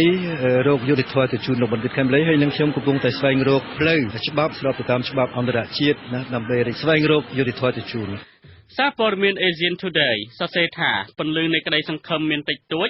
ដែលថារដ្ឋាភិបាលនឹងបញ្ចប់ការស៊ើបអង្កេតករណីឃាតកម្មលើលោកកែមលីនេះសារព័ត៌មាននេះរាយការណ៍ទៀតថាមនុស្សជាច្រើនជឿជាក់ថាគណៈបកប្រជាជនកម្ពុជាដែលជាគណៈបកកាន់អំណាចអាចនឹងជាប់ពាក់ព័ន្ធនឹងឃាតកម្មនេះដោយរំលឹកពីនិតិរដ្ឋភាពឬការមិនចាប់ឃាតករពិតប្រាកដមកប្រន្ទាទោសដូចជាករណីលោកជាវិជានិងករណីអ្នកស្រីពិសិដ្ឋពីលីកាជាដើមរបាយការណ៍របស់អង្គការលីកាដូបានសរសេរថាគិតចាប់តាំងពីឆ្នាំ 1993 មកយ៉ាងហោចណាស់មានមនុស្សជាង 10 នាក់ត្រូវបានគេធ្វើឃាតដោយសារការបំពេញមុខងាររបស់ខ្លួនការបញ្ចេញមតិការជាប់ពាក់ព័ន្ធជាមួយអ្នកនយោបាយនិងហេតុផលផ្សេងទៀតទោះបីជាបែបណាក៏ដោយលោកអេងឆៃអៀងប្រធានគណៈកម្មការសិទ្ធិមនុស្សនៃរដ្ឋសភាមិនទាន់កំណត់កាលបរិច្ឆេទឲ្យបានច្បាស់លាស់នៅឡើយទេ ថាតើនឹងដាក់លិខិតកោះហៅរដ្ឋមន្ត្រីក្រសួងយុតិធម៌លោកអង្គវងវឌ្ឍនានិងរដ្ឋមន្ត្រីក្រសួងមហាផ្ទៃលោកសខេងនៅពេលណានៅឡើយដើម្បីសួរនាំអំពីឃាតកម្មទាំងនេះក៏ប៉ុន្តែលោកបញ្ជាក់ថានឹងធ្វើឆាប់នៅពេលតំណាងរាស្ត្រគណៈបកប្រឆាំងសម្រាប់ចាត់ចូលប្រជុំសភាវិញនៅពេលខាងមុខខ្ញុំទីនសាការីយ៉ាអាស៊ីសេរីពីរាជធានីភ្នំពេញ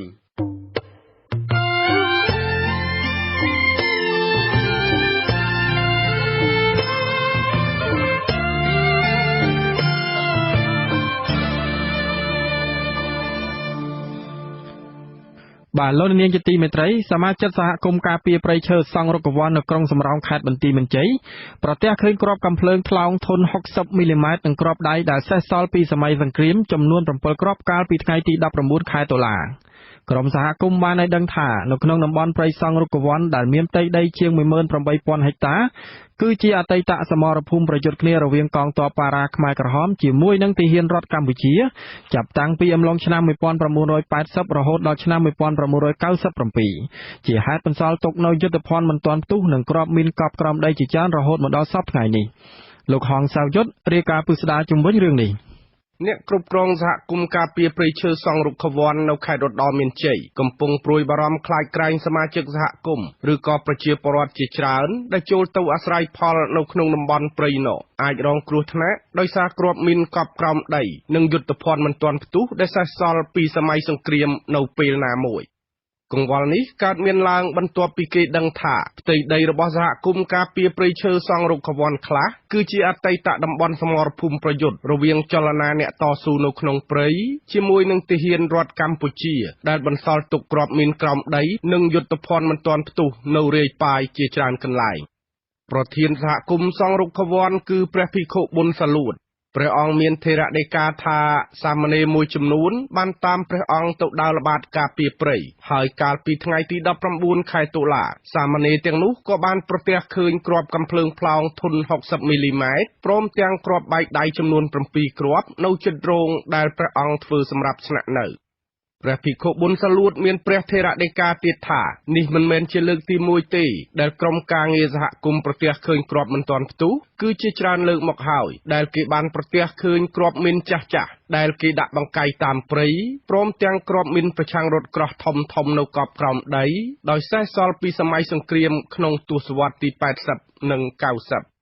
ព្រះភិក្ខុប៊ុនសាលួតអំពាវនាវឲ្យសមាជិកសហគមន៍ការពារព្រៃឈើនិងប្រជាពលរដ្ឋដែលតែងចូលទៅប្រកបរបរចិញ្ចឹមជីវិតនៅក្នុងតំបន់ព្រៃសង់រុក្ខវ័នត្រូវប្រយ័ត្នចំពោះគ្រោះថ្នាក់ដោយសារគ្រាប់មីនជាពិសេសនៅរដូវវស្សាដែលភ្លៀងធ្លាក់ជោកជាំដីនេះ មកមានព្រួយបារម្ភថាដែលបង្កប់នៅតែក្បាលវាបន្តិចៗយើងអត់ដឹងយើងដើរជឿនឬក៏គូយើងដើរជឿនណាវាគ្រោះថ្នាក់នេះក៏លមុនវាមានភព9ថ្មី4គ្រាប់ជាជនឃើញទៅដល់អាទៅឃើញទៅសល់តែ3ដឹងណាគេលួចទៅណាមួយអានោះបានរាយការណ៍ប្រាប់នៃឃុំប្រាប់លីសដែរដូចអា120អុកហ្នឹងនៅកន្លែងវាដាច់ខ្សែអស់ហើយណាគេដាក់បកាយហើយអាកលប្រាំងមិញនេះអាបានក្រុម Hello ក៏ដោះបាន5 6ខ្សែហើយអាបានជួលឯកជននោះដោះបាន4 5 6ខ្សែដែរមួយខ្សែបានមានត8គ្រាប់5គ្រាប់ចឹងទៅព្រះភិក្ខុប៊ុនសាលួតឲ្យដឹងថាតំបន់ព្រៃសហគមន៍សង់រុក្ខវ័នគឺជាអតីតបន្ទាយរបស់ទាហានខ្មែរក្រហមនិងប៉ារ៉ាហើយតំបន់ខ្លះទៀតជាកន្លែងសមរភូមិប្រយុទ្ធគ្នារវាងភាគីតស៊ូនៅក្នុងព្រៃ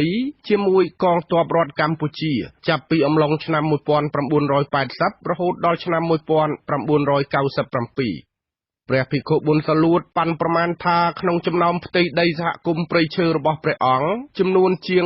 18,000 ហិកតាគឺប្រហែលជាង 1,000 ហិកតាអាចជាតំបន់នៅមានគ្រាប់មីននិងយុទ្ធភ័ណ្ឌមិនទាន់ផ្ទុះដែលនៅរាយប៉ាយនៅឡើយ ខាងត្បូងបៀតកញ្ចក់ស្មារតីទឹកឆ្ងាយពី300នោះតែគ្រាប់មីនតនអាតូចបាន50គ្រាប់ជាងលែងខ្លះគេអត់ទាន់ដោះទេគេដោះតែកសែធំណាញោមគេដោះតែមីនធំណាតាមផ្លូវណាគេអាក្នុងចង្ការដូចបនបន្ទាយចឹងគេអត់ទាន់ដោះចឹងណា បច្ចុប្បន្ននេះប្រជាពលរដ្ឋនៅតាមតំបន់ខ្លះនៃខេត្តរតនមានជ័យនៅតែរងគ្រោះថ្នាក់ដោយសារគ្រាប់មីននិងយុទ្ធភ័ណ្ឌមិនទាន់ផ្ទុះកាលពីខែឧសភាកន្លងទៅកុមារ2នាក់នៅភូមិកណ្ដែកសង្កាត់សំរោងនៃក្រុងសំរោងបានស្លាប់និងម្នាក់ផ្សេងទៀតរងរបួសធ្ងន់ដោយសារតែគ្រាប់សេះសល់ពីសម័យសង្គ្រាមក្នុងពេលដែលពួកគេទៅឃ្វាលគោនៅតាមវាលស្រែ ប្រធានសាខាកាកបាទក្រហមកម្ពុជាខេត្តរតនមានជ័យលោកសស៊ីហៀងមានប្រសាសន៍ថាក្នុងរយៈពេល9ខែឆ្នាំ2016គឺមានប្រជាពលរដ្ឋនៅក្នុងខេត្តរបស់លោកចំនួន4នាក់បានស្លាប់និងរបួសដោយសារគ្រាប់មីននិងគ្រាប់មិនទាន់ផ្ទុះសេសសល់ពីសម័យសង្គ្រាមលោកសស៊ីហៀងបញ្ជាក់ទៀតថានៅតាមតំបន់ជាច្រើននៃខេត្តរតនមានជ័យគឺមានបញ្ហាគំរាមកំហែងដោយសារគ្រាប់មីននិងយុទ្ធភ័ណ្ឌមិនទាន់ផ្ទុះនៅឡើយជាហេតុធ្វើឲ្យរូបលោកប្រឹងប្រែងយ៉ាងខ្លាំងក្នុងការផ្សព្វផ្សាយនិងអប់រំប្រជាពលរដ្ឋឲ្យចេះប្រុងប្រយ័ត្នផ្សព្វផ្សាយដល់ថ្ងៃនេះសម័យចែកយើងនៅទាំងខាត់ក៏ពួកខ្ញុំផ្សព្វផ្សាយដល់ពេលកាលថ្ងៃ17ពួកខ្ញុំទៅចែកនៅក្នុងម៉ូតូនោះជាព្រៃប្រវត្តិហ្នឹងទៅខ្ញុំផ្សព្វផ្សាយដែរយើងទៅអប់រំប្រជាជនខាងក្រៅទេទូនទីកាបាត់ខំទៅអប់រំប្រជាជនឲ្យយល់ដឹងពីនេះនឹងចិត្តស្និទ្ធចិត្តទុកពេលដែលមានរបួសស្នាមមិនត្រូវធ្វើយ៉ាងម៉េចគ្រោះយ៉ាងម៉េចអគ្គនាយកមជ្ឈមណ្ឌលសកម្មភាពកម្ចាត់មីនកម្ពុជាស៊ីម៉ាក់លោកហេងរតនាមានប្រសាសន៍ថាបច្ចុប្បន្ននេះខេត្តរតនមានជ័យគឺជាខេត្តមួយក្នុងចំណោមខេត្តចំនួន4ទៀតដែលមានព្រំដែនជាប់គ្នាជាមួយប្រទេសថៃគឺពោធិ៍សាត់បៃលិនបាត់ដំបងនិងបន្ទាយមានជ័យកំពុងស្ថិតនៅជាតំបន់ដែលមានអត្រាគ្រោះថ្នាក់ខ្ពស់ដោយសារគ្រាប់មីនលោកហេងរតនាបញ្ជាក់ថាបច្ចុប្បន្ននៅខេត្តរតនមានជ័យគឺកម្លាំងបោសសម្អាតមីនបានរំដោះផ្ទៃដីណាដែលចាំបាច់សម្រាប់មនុស្សធម៌ឲ្យប្រជាពលរដ្ឋបានរស់នៅប៉ុណ្ណោះចំណែកតំបន់នៅជាប់ព្រំដែនខ្មែរថៃនិងតំបន់ព្រៃសហគមន៍ធំមិនទាន់បានរំដោះនៅឡើយទីមានជ័យដល់មានជ័យនោះយើងមានកម្លាំងថយចុះពីមុនយើងបានទទួលជំនួយពីអាឡម៉ង់ឥឡូវយើងមិនបានទទួលទៀតអញ្ចឹងយើងរៀបចំកម្លាំងយើងមានកម្លាំងស្ដើងទេមិនច្រើនទេនៅខាងខេត្តឧត្តរមានជ័យជាខេត្តដែលមានបញ្ហាគ្រាប់មីនយុទ្ធភ័ណ្ឌសំសុះនៅកម្រិតខ្ពស់លោកហេងរតនាឲ្យដឹងថាបើទោះបីជាតំបន់ជាច្រើនរបស់ខេត្តឧត្តរមានជ័យនៅមានសេសសល់គ្រាប់មីនក៏ដោយក៏ចំនួនអ្នករងគ្រោះមានតិចតួចដោយសារតែខេត្តនេះមានដង់ស៊ីតេប្រជាពលរដ្ឋរស់នៅតិចនៅឡើយមជ្ឈមណ្ឌលសកម្មភាពកម្ចាត់មីនកម្ពុជាស៊ីម៉ាក់ឲ្យដឹងថាតួលេខនៃអ្នករងគ្រោះដោយសារគ្រាប់មីននិងយុទ្ធភ័ណ្ឌមិនទាន់ផ្ទុះនៅទូទាំងប្រទេសរយៈពេល9ខែឆ្នាំនេះគឺនៅក្រោម100ករណីចំនួននេះគឺថយចុះបើប្រៀបធៀបទៅនឹងឆ្នាំ2015ដែលមានអ្នករងគ្រោះប្រមាណ111ករណីនោះខ្ញុំហងសាវយុទ្ធអាស៊ីសេរីរាយការណ៍ពីខេត្តសៀមរាប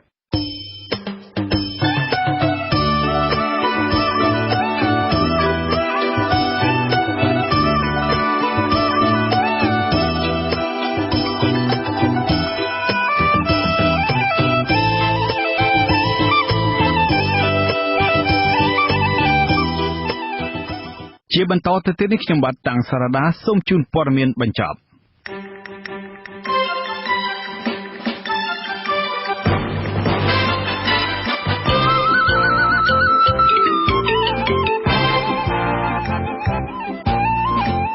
នៅក្នុងពិធីរំលឹកខួបលើកទី25នៃកិច្ចព្រមព្រៀងទីក្រុងប៉ារីសនៅឆ្នាំ2016ក្រោមប្រធានបទកិច្ចព្រមព្រៀងទីក្រុងប៉ារីសនិងសន្តិភាពនៅកម្ពុជាដែលរៀបចំដោយរដ្ឋាភិបាលនិងស្ថានទូតបារាំងត្រូវគេមើលឃើញថាសន្ធិសញ្ញាអន្តរជាតិនេះមានការអនុវត្តបានដោយជោគជ័យនិងបរាជ័យប្រធានគណៈបព្វប្រឆាំងថ្លែងអះអាងជាថ្មីថានឹងវិលចូលស្រុកដើរចូលគុកប្រសិនបើមានការដោះលែងមន្ត្រីបព្វប្រឆាំងនិងអ្នកសិទ្ធិមនុស្សប្រមាណ30នាក់មន្ត្រីរដ្ឋាភិបាលលើកឡើងថាការលើកឡើងរបស់លោកសំរងស៊ីគ្រាន់តែជានយោបាយប្រជាពិធដើម្បីបោកបញ្ឆោតពលរដ្ឋប៉ុណ្ណោះក្នុងពេលជួបជាមួយអ្នកកាសែតនៅប្រលានយន្តហោះអន្តរជាតិភ្នំពេញលោកហ៊ុនម៉ាណែតដែលជាកូនប្រុសច្បងរបស់លោកហ៊ុនសែនបានរិះគន់ការធ្វើបាតកម្មរបស់ខ្មែរនៅអូស្ត្រាលីដែលប្រឆាំងរូបលោកក្រុមអ្នកវិភាគនយោបាយព្រាយប្រដូចប្រតិកម្មរបស់លោកហ៊ុនម៉ាណែតពេលនេះថាមានកាយវិការនិងពាក្យសម្ដីមិនខុសពីឪពុករបស់លោកឡើយមន្ត្រីនាំពាក្យកងរាជអាវុធហត្ថលើផ្ទៃប្រទេសឲ្យដឹងថាស្ថានភាពជួញដូរឈើនៅក្នុងរយៈពេលចុងក្រោយនេះគឺមិនមានលក្ខណៈទ្រង់ទ្រាយធំទៀតឡើយពួកគេថាក្រុមឈ្មួញបានបង្វែរពីការដឹកជញ្ជូនឈើតាមរថយន្តធំៗមកដឹកតាមរថយន្តសាំយ៉ុងឬរថយន្តតូចៗវិញ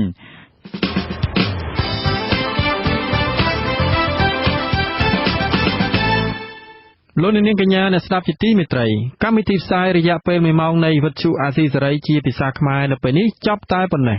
ខ្ញុំបាទហេងសកលខ្ញុំបាទតាំងសារ៉ាដាព្រមទាំងក្រុមការងារទាំងអស់នៃវិទ្យុអាស៊ីសេរីសូមអរគុណនិងសូមជម្រាបលាបាទសូមជម្រាបលា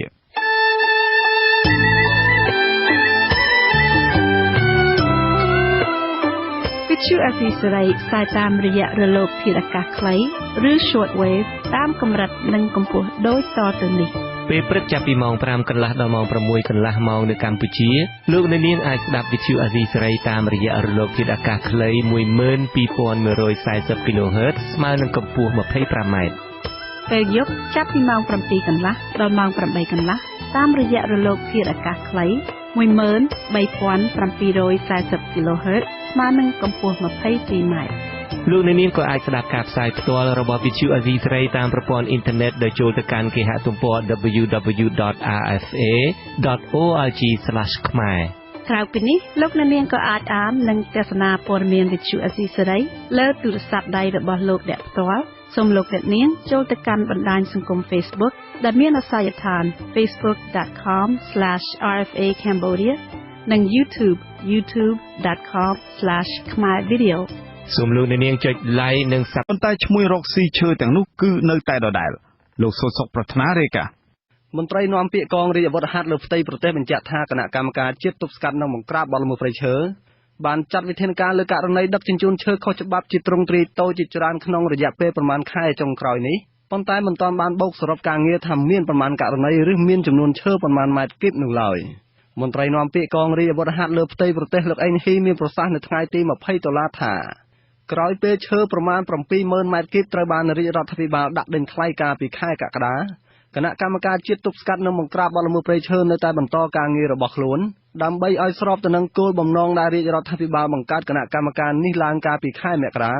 គឺធ្វើយ៉ាងណាបង្ក្រាបនិងទប់ស្កាត់ឲ្យបាននៅករណីជួញដូរឈើខុសច្បាប់អញ្ចឹងទោះបីត្រង់ទីទៅក៏ជាបទល្មើសអញ្ចឹងអាដាមធន័យក៏បានមានភារការពង្រឹងតឹងទៅដល់កងកម្លាំងបដាវុធដែលនៅភាគឦសានទាំងអស់គឺឲ្យអាដាមអបាលនៃគណៈអបាលដែលជាគណៈវិជាការឯកភាពខេត្តនោះធ្វើការពង្រឹងហើយតាមដានថាជាឲ្យថ្មីនេះគឺយើងចាប់បានច្រើនបន្តទៀតបាទលោកទទួលស្គាល់ថាដើម្បីលុបបំបាត់ការជួញដូរឈើខុសច្បាប់បានទោះក្នុងរូបភាពតូចតាចក៏ដោយគឺទាល់តែចាប់បានមេខ្លោងជាមុនសិនជាមួយគ្នានោះគណៈកម្មការជាតិមួយនេះកំពុងស្រាវជ្រាវរកមេខ្លោងរត់ពន្ធឈើឬជាឈ្មួញកណ្ដាលដែលបានប្រមូលទិញឈើពីប្រជាពលរដ្ឋកាលពីថ្ងៃទី$13មន្ត្រីកងរាជអាវុធហត្ថនិងមន្ត្រីជំនាញខេត្តស្ទឹងត្រែងបានចាប់ខ្លួនឈ្មួញឈើដុះស្លែម្នាក់ឈ្មោះហេងសំលៀងហើយយាយព្រឿងដែលបានដឹកនាំកម្លាំងចូលទៅរំដោះឈើនៅសង្កាត់រដ្ឋបាលព្រៃឈើអូពងមន់សំណុំរឿងនេះក៏បានបញ្ជូនបន្តមកសាលាដំបងរាជធានីភ្នំពេញលោកអេងហ៊ីបញ្ជាក់ថាដោយសារករណីនេះជាបទល្មើសជាក់ស្ដែងទើបសមត្ថកិច្ចអាចចាត់វិធានការបានភ្លាមដោយឡែកសំណុំរឿងអង្គការរកស៊ីឈើធំនៅស្រុកខ្មែរជាច្រើនទៀតលោកថាមិនមែនជាបទល្មើសជាក់ស្ដែងទេតែយ៉ាងនេះក្តីខាងលោកក៏បានបញ្ជូនសំណុំរឿងទាំងនោះទៅកាន់តុលាការដើម្បីចាត់វិធានការតាមច្បាប់ដែរទោះបីយ៉ាងណាក៏ដោយអ្នកសម្របសម្រួលលេខាធិការដ្ឋានបណ្ដាញការពារព្រៃឡង់លោកសេងសុខេងមើលឃើញថាបទល្មើសដឹកជញ្ជូនឈើពិតជាបានផ្លាស់ប្ដូរយុទ្ធសាស្ត្រខ្លះមែនប៉ុន្តែនៅតំបន់ខ្លះការដឹកជញ្ជូនឈើទ្រង់ទ្រាយធំនៅតែកើតមានឡើងដដែលជាក់ស្ដែងនៅស្រុកស្នួលខេត្តក្រចេះការដឹកជញ្ជូនឈើចេញទៅប្រទេសវៀតណាមដោយរថយន្តយីឌុបធំនៅតែកើតមានឡើងលោកបន្តថាបើទោះបីជារូបភាពរថពន្ធឈើកើតមានជាទ្រង់ទ្រាយតូចក៏ដោយប៉ុន្តែឈ្មួញឈើទាំងនោះនៅតែជាក្រុមអុកញ៉ាឬអ្នករកស៊ីឈើធំពីមុនមកដដែលលោកកោតសរសើរចំពោះការងាររបស់រាជរដ្ឋាភិបាលនិងគណៈកម្មការជាតិទប់ស្កាត់និងបង្ក្រាបបទល្មើសព្រៃឈើថាបានខិតខំប្រឹងប្រែងច្រើនលើការងារនេះប៉ុន្តែលោកថាមិនសូវមានប្រសិទ្ធភាពទេប៉ុន្តែទឹកគឺអត់មានជីវភាពមែនហើយបាត់ល្មើសទៅកាត់មានហើយរាជបានតែមកស្រៀងហើយពមៀនដល់មន្ត្រីណាដែលពាក្យពន្ធឯណាអុកញ៉ាមន្ត្រីណាដែលពាក្យពន្ធថានឹងដាក់ទោសតាមឃើញដាក់ពួកនោះទៅរោស៊ីដដែលហ្នឹងលោកបន្តថាអាជ្ញាធរមិនចាំបាច់ចាត់វិធានការលើមន្ត្រីអុកញ៉ាធំរួមមានអុកញ៉ាខ្នាអុកញ៉ាអុលអុកញ៉ាថៃអុកញ៉ាទ្រីភិបនិងឈ្មួញឈើជាច្រើនផ្សេងទៀតផ្អែកទៅលើបទល្មើសជាក់ស្ដែងទេប៉ុន្តែត្រូវមើលទៅលើស្ថានភាពជាក់ស្ដែងរបស់ពួកគេរួមនឹងវត្ថុតាំងជាដើមមន្ត្រីសម្របសម្រួលសមាគមអាត់ហុកខេត្តត្បូងឃ្មុំលោកនាងសវ៉ាតមានប្រសាសន៍ថាការបង្ក្រាបបទល្មើសព្រៃឈើគឺធ្វើឡើងបានតែមួយប្រាវហើយក៏ស្ងាត់ទៅវិញចំណែកអុកញ៉ានិងឈ្មួញឈើធំចំនួន9រូបដែលគណៈកម្មការជាតិទប់ស្កាត់និងបង្ក្រាបបទល្មើសព្រៃឈើធ្លាប់បញ្ជាក់ថាបានបញ្ជូនសំណុំរឿងទៅតុលាការនោះគឺមិនឃើញមានការចាប់ខ្លួនពួកគេដើម្បីយកទៅផ្ដន្ទាទោសតាមច្បាប់ព្រៃឈើឡើយលោកយល់ថាបញ្ហានេះគឺធ្វើឲ្យពលរដ្ឋជាច្រើនលែងចង់ដឹងហើយក៏អស់ជំនឿទៅលើរាជរដ្ឋាភិបាលថែមទៀតផងខ្ញុំបាទសោតសុខប្រាថ្នាអាស៊ីសេរីពីរាជធានីភ្នំពេញបាទលោកនាងជាទីមេត្រីមន្ត្រីសង្គមស៊ីវិលព្រួយបារម្ភពីការរីករាលដាលទីតាំងកាស៊ីណូឬល្បែងស៊ីសងនៃមូលដ្ឋានជាប់ឆ្នេរសមុទ្រខេត្តព្រះសីហនុហើយអាជ្ញាធរមូលដ្ឋានអនុញ្ញាតឲ្យជនជាតិខ្មែរចូលលេងដោយសេរីគ្មានការហាមឃាត់ទន្ទឹមគ្នានេះក៏មានកាស៊ីណូមួយចំនួនបានបើកធ្វើអាជីវកម្មដោយគ្មានច្បាប់ឬគ្មានអាជ្ញាប័ណ្ណថែមទៀតលោកដែនអរិទ្យារាយការណ៍ មន្ត្រីសង្គមស៊ីវិលនិងអាណាព្យាបាលមួយចំនួនអ្នកខេត្តព្រះសីហនុបានកត់សម្គាល់ថានៅតាមកាស៊ីណូភាគច្រើនដែលកំពុងធ្វើអាជីវកម្មរាល់ថ្ងៃនេះស្ទើរចន្លោះពី80ទៅ90% គឺជនជាតិខ្មែរចូលលេងល្បែងស៊ីសងគ្រប់ប្រភេទនៅក្នុងកាស៊ីណូទាំងនោះក្នុងនោះក៏មានក្រុមយុវជនមួយចំនួនផងអ្នកសម្របសម្រួលអង្គការលីកាដូខេត្តព្រះសីហនុលោកប៊ួនរិទ្ធទទួលដល់រដ្ឋមន្ត្រីក្រសួងមហាផ្ទៃលោកសខេងស្នើជួយរំលឹកទៅសមាជិកក្រមអាវ៉ាតឲ្យពង្រឹងអនុវត្តបទបញ្ជាដែលក្រសួងមហាផ្ទៃបានដាក់ឲ្យអនុវត្តតាក់ទងខ្លឹមសារមិនអនុញ្ញាតឲ្យជនជាតិខ្មែរចូលលេងល្បែងស៊ីសងនៅតាមកាស៊ីណូទាំងនោះឲ្យមានប្រសិទ្ធភាពឡើងវិញលោកប៊ួនរិទ្ធបានអះអាងថារាល់ថ្ងៃនេះកម្លាំងនគរបាលខេត្តព្រះសីហនុហាក់បានអនុវត្តផ្ទុយពីបទបញ្ជារបស់ក្រសួងមហាផ្ទៃដាក់ឲ្យអនុវត្តដែលហាមដាច់ខាតមិនឲ្យជនជាតិខ្មែរចូលលេងល្បែងស៊ីសងនៅតាមកាស៊ីណូផ្សេងៗនៅកម្ពុជាបញ្ហានេះអាណាព្យាបាលមួយចំនួនអ្នកខេត្តព្រះសីហនុក៏ស្នើដល់រដ្ឋមន្ត្រីក្រសួងមហាផ្ទៃលោកសខេងនិងអគ្គស្នងការនគរបាលជាតិលោកណេតសាវឿនជួយពង្រឹងកងកម្លាំងក្រមអាវ៉ាតដើម្បីឈានដល់អនុវត្តបទបញ្ជាមិនអនុញ្ញាតឲ្យជនជាតិខ្មែរចូលលេងល្បែងស៊ីសងគ្រប់ប្រភេទនៅតាមកាស៊ីណូនេះជាថ្មីទៀតទោះបីជាមានបំរាមហាមឃាត់ពីរាជរដ្ឋាភិបាលថាមិនឲ្យមានប្រជាពលរដ្ឋខ្មែរចូលលេងល្បែងក្នុងកាស៊ីណូក៏ដោយតែតាមសង្កេតជាក់ស្ដែងគឺនៅតែមានពលរដ្ឋខ្មែរយើងជាច្រើនអ្នកចូលទៅលេងល្បែងតាមទីតាំងកាស៊ីណូទាំងអស់នៅក្នុងក្រុងសីហនុយើងនេះអភិបាលខេត្តព្រះសីហនុលោកយុនមីននិងស្នងការនគរបាលខេត្តព្រះសីហនុលោកជួនរិនធ្លាប់ទទួលស្គាល់ថាកន្លងទៅនេះពិតជាមានកាស៊ីណូមួយចំនួនបានបើកធ្វើអាជីវកម្មគ្មានអាជ្ញាប័ណ្ណឬគ្មានច្បាប់ពិតមែនយ៉ាងនេះក្តីដើម្បីគ្រប់គ្រងការធ្វើអាជីវកម្មកាស៊ីណូនិងពង្រឹងការអនុវត្តច្បាប់ឲ្យបានត្រឹមត្រូវលោកយុនមានអភិបាលខេត្តព្រះសីហនុបានចេញលិខិតចុះថ្ងៃទី12ខែតុលាឲ្យម្ចាស់កាស៊ីណូមួយកន្លែងមានឈ្មោះថាកាស៊ីណូប៉ាវទូមានទីតាំងនៅតាមផ្លូវឯករាជ្យស្ថិតក្នុងសង្កាត់លេខ 2 ក្រុងព្រះសីហនុឲ្យផ្អាកធ្វើអាជីវកម្មបណ្ដោះអាសន្នដោយសារកាស៊ីណូនេះគ្មានច្បាប់ឬមិនអនុវត្តតាមសេចក្តីណែនាំរបស់ទីស្តីការគណៈរដ្ឋមន្ត្រីនិងក្រសួងសេដ្ឋកិច្ចនិងហិរញ្ញវត្ថុបានកំណត់លោកយុនមានបានបញ្ជាក់ថាការផ្អាកកាស៊ីណូប៉ាវទូជាបណ្ដោះអាសន្ននេះគឺដោយសារតែកាស៊ីណូមួយនេះមិនបានសុំអាជ្ញាប័ណ្ណថ្មីពីក្រសួងសេដ្ឋកិច្ចនិងហិរញ្ញវត្ថុបន្តពីអាជ្ញាប័ណ្ណចាស់របស់ខ្លួនដែលផុតកំណត់តាំងពីខែធ្នូឆ្នាំ2015មកម្លេះមន្ត្រីសង្គមស៊ីវិលនិងអាណាព្យាបាលមួយចំនួនគាំទ្រចំពោះចំណាត់ការរបស់រដ្ឋបាលខេត្តព្រះសីហនុដែលបានបិទការធ្វើអាជីវកម្មកាស៊ីណូប៉ាវទូដែលគ្មានច្បាប់ប៉ុន្តែពួកគេស្នើឲ្យរដ្ឋបាលខេត្តនេះត្រូវបន្តធ្វើកិច្ចការងារដ៏ត្រឹមត្រូវនេះឲ្យបានច្រើនថែមទៀតព្រោះខេត្តនេះនៅមានកាស៊ីណូច្រើនទីតាំងទៀតដែលបើកប្រកបរបរអាជីវកម្មគ្មានច្បាប់ដោយអាងខ្នងបង្អែកចាំការពារហើយបានគេចពីការបង់ពន្ធជូនរដ្ឋនាពេលកន្លងទៅជាងនេះទៀតក៏ត្រូវយកចិត្តទុកដាក់ទៅលើទីតាំងកាស៊ីណូទាំងអស់ដែលកំពុងធ្វើអាជីវកម្មនៅខេត្តព្រះសីហនុមិនត្រូវអនុញ្ញាតឲ្យជនជាតិខ្មែរចូលលេងដោយសេរីហើយគ្មានសមត្ថកិច្ចហាមឃាត់ដូចរាល់ថ្ងៃនេះទៀតទេស្នងការនគរបាលខេត្តព្រះសីហនុលោកជួនរិនធ្លាប់បានឲ្យដឹងថាមានអ្នកវិនិយោគទុនលើវិស័យកាស៊ីណូនិងសន្តាគារធំលំដាប់ផ្កាយមួយចំនួននាមូលដ្ឋាននេះបង្ហាញភាពក្រអឺតក្រទមឬមិនសហការល្អជាមួយសមត្ថកិច្ចនាពេលកន្លងទៅហើយសមត្ថកិច្ចមានផលវិបាកក្នុងការស្វែងរកឯកសារច្បាប់ឬបញ្ហាពាក់ព័ន្ធនានាលោកជួនរិទ្ធឲ្យដឹងថាគឺត្រឹមខែវិច្ឆិកាឆ្នាំ2015ខេត្តព្រះសីហនុមានកាស៊ីណូសរុបចំនួន16ទីតាំងបានបើកធ្វើអាជីវកម្មនិងត្រៀមដំណើរការក្នុងនោះមានកាស៊ីណូចំនួន3ទីតាំងមិនទាន់មានអាជ្ញាប័ណ្ណប៉ុន្តែមិនទាន់ដំណើរការទេខ្ញុំដែរនាយកជាអាស៊ីសេរីខេត្តព្រះសីហនុលោកនាងជាទីមេត្រីជនជាដើមភាគតិចភ្នងរស់នៅភូមិតែសង្កាត់ស្ពានមានជ័យក្រុងសែនមនោរម្យខេត្តមណ្ឌលគិរីចំនួន22គ្រួសារអះអាងថាកន្លែងកប់សពសាច់ញាតិរបស់ពួកគេមួយកន្លែងត្រូវបានអ្នកភូមិលក់ទៅឲ្យភរិយាអតីតមន្ត្រីតុលាការខេត្តមួយរូបមន្ត្រីសិទ្ធិមនុស្សចាត់ទុកការលក់ដូរដីកប់សពសហគមន៍ថាជាអំពើខុសច្បាប់លោករដ្ឋាភិបាលរាយការណ៍ព័ត៌មាននេះមន្ត្រីឃ្លាំមើលសិទ្ធិមនុស្សខេត្តមណ្ឌលគិរីអំពាវនាវឲ្យអាជ្ញាធរខេត្តស៊ើបអង្កេតករណីលក់ដីតំបន់កប់សពរបស់សហគមន៍ជនជាតិដើមភាគតិចមួយក្រុមដែលធ្វើឲ្យប៉ះពាល់ដល់សិទ្ធិនិងវប្បធម៌ប្រពៃណីជនជាតិដើមភាគតិចកាលពីថ្ងៃទី13ខែតុលាជនជាតិដើមភាគតិចភ្នង6នាក់តំណាងឲ្យអ្នកភូមិ22គ្រួសាររស់នៅភូមិចំការតែសង្កាត់ស្ពានមានជ័យក្រុងសែនមនោរម្យបានដាក់ពាក្យប្តឹងទៅការិយាល័យការពារសិទ្ធិមនុស្សសមាគមអាត់ហុកខេត្តមណ្ឌលគិរីដើម្បីស្វែងរកកិច្ចអន្តរាគមន៍ទប់ស្កាត់ការលក់ដីតំបន់កប់សពសហគមន៍នេះមន្ត្រីសម្របសម្រួលសមាគមអាត់ហុកខេត្តមណ្ឌលគិរីលោកសុករដ្ឋាបញ្ជាក់នៅថ្ងៃទី19ខែតុលាថា ការអង្កេតបឋមរបស់មន្ត្រីអាត់ហុករកឃើញថាដីដែលប្រជាពលរដ្ឋអះអាងថាត្រូវគេលក់ពិតជាតំបន់កប់សពក៏ប៉ុន្តែទីតាំងនោះមិនទាន់មានការឈូសឆាយឬធ្វើឲ្យខូចខាតទ្រង់ទ្រាយដីនៅឡើយលោកថាអាជ្ញាធរមូលដ្ឋាននិងសមត្ថកិច្ចពាក់ព័ន្ធត្រូវបញ្ឈប់ការលក់ដីកប់សពសហគមន៍ដែលបំពានទៅលើតំបន់ប្រពៃណីនិងជាដីសាធារណៈរបស់រដ្ឋយោងទៅលើច្បាប់ភូមិបាលវាជាប្រភេទដីសមូហភាពអញ្ចឹងបើសិនជាមានការទិញលក់មួយវាគឺជាអំពើរំលោភច្បាប់និងជា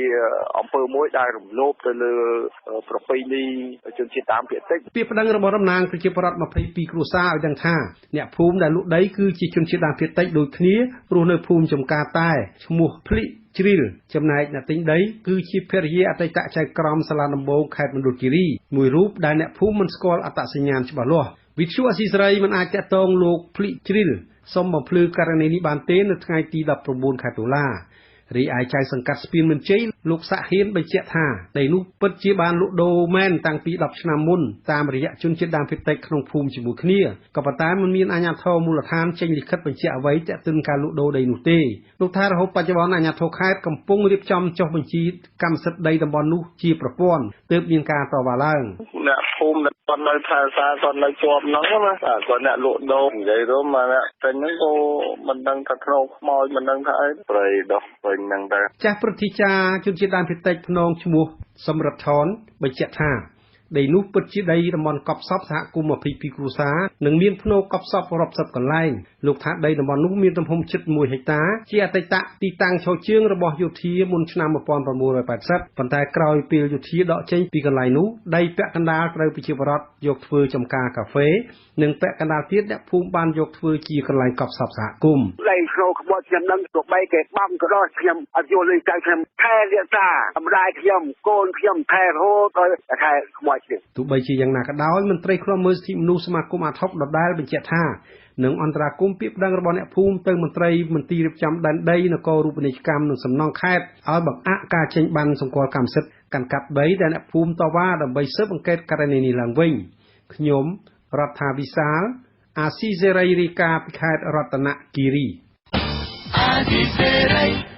បលូននាងជាទីមេត្រីពលរដ្ឋជនជាតិដើមភាគតិចភ្នងជាង20នាក់បាននាំគ្នាទៅសាលាក្រុងសែនមនោរម្យខេត្តមណ្ឌលគិរីដើម្បីសុំឲ្យសមត្ថកិច្ចនៅទីនោះជួយអន្តរាគមន៍រក្សាដីតំបន់កប់សពរបស់សហគមន៍ដីតំបន់នោះត្រូវបានជនជាតិដើមភាគតិចក្នុងភូមិជាមួយគ្នាលក់ទៅឲ្យភរិយាអតីតប្រធានតុលាការខេត្តខណៈដីនោះមានភ្នូដូនតានិងសាច់ញាតិដែលអ្នកភូមិគោរពបូជាលោករដ្ឋាភិបាលរាយការណ៍មន្ត្រីសាលាក្រុងសែនមនោរម្យខេត្តមណ្ឌលគិរីនៅព្រឹកថ្ងៃទី20ខែតុលាបានយល់ព្រមទៅពិនិត្យកន្លែងកប់សពដែលអ្នកភូមិអះអាងថាត្រូវបានអ្នកភូមិដូចគ្នាលក់ប៉ះពាល់ភ្នូសពសហគមន៍ជនជាតិដើមភាគតិចកាលពីថ្ងៃទី13ខែតុលាជនជាតិដើមភាគតិចភ្នង6នាក់តំណាងឲ្យអ្នកភូមិ22គ្រួសាររស់នៅភូមិចំការតែសង្កាត់ស្ពានមានជ័យក្រុងសែនមនោរម្យបានដាក់ពាក្យប្តឹងទៅការិយាល័យការពារសិទ្ធិមនុស្សសមាគមអាត់ហុកខេត្តមណ្ឌលគិរីដើម្បីស្វែងរកកិច្ចអន្តរាគមន៍ទប់ស្កាត់ការលក់ដីតំបន់កប់សពសហគមន៍នេះប្រជាពលរដ្ឋអ្នកក្នុងចំណោម20នាក់ដែលបាននាំគ្នាទៅសាលាក្រុងគឺអ្នកស្រីខូចក្រាក់បញ្ជាក់ថាជនជាតិដើមភាគតិចម្នាក់ឈ្មោះភ្លិជ្រីលរស់នៅភូមិចំការតែជាមួយគ្នាបានកាប់ឆ្ការព្រៃនៅតំបន់កប់សពកាលពីដើមសប្តាហ៍ក្រោយពេលមួយថ្ងៃដែលអ្នកភូមិ22គ្រួសារដាក់ពាក្យប្តឹងពីករណីលក់ដីកប់សពនេះអ្នកស្រីបន្តថាការកាប់ឆ្ការព្រៃនេះធ្វើឲ្យអ្នកភូមិបារម្ភថាភ្នូសពសាច់ញាតិក្រុមគ្រួសារពួកគេនឹងត្រូវបំផ្លាញទើបនាំគ្នាទៅសាលាក្រុងដើម្បីសុំឲ្យសមត្ថកិច្ចនៅទីនោះជួយដោះស្រាយបញ្ហាឲ្យពួកគាត់ពួកខ្ញុំទៅមើលមិនទាន់មកពីកណ្ដាលកន្លែងព្រៃខ្មោចដល់ថឹងមិញអស់ហើយគេកាប់ពួកខ្ញុំទាមទារសុំយកដីនឹងវិញហើយនឹងថែរក្សាព្រៃខ្មោចហ្នឹងរបាយការណ៍អង្គការរបស់មន្ត្រីសមាគមអាត់ហុកខេត្តមណ្ឌលគិរីឲ្យដឹងថាឈ្មោះភ្លិជ្រីលបានព្រមព្រៀងលក់ដីតំបន់កប់សពនេះឲ្យភរិយាអតីតប្រធានតុលាការខេត្តមណ្ឌលគិរីគឺលោកលូស៊ូសម្បត្តិច្រើនឆ្នាំមកហើយប៉ុន្តែការលក់ដូរដីនេះត្រូវគេបិទបាំងទើបប្រជាពលរដ្ឋមិនបានតវ៉ារហូតបច្ចុប្បន្នគ្រាដែលដីតំបន់នោះត្រូវបានអាជ្ញាធរប្រកាសចុះបញ្ជីកម្មសិទ្ធិជាប្រព័ន្ធទើបបែកធ្លាយថាដីតំបន់កប់សពរបស់អ្នកភូមិនេះមន្ត្រីមន្ទីរការិយាល័យសូរិយោដីក្រុងកំពុងរៀបចំចុះបញ្ជីជាកម្មសិទ្ធិឲ្យទៅភរិយាមន្ត្រីមានអំណាចគឺអ្នកស្រីមុំ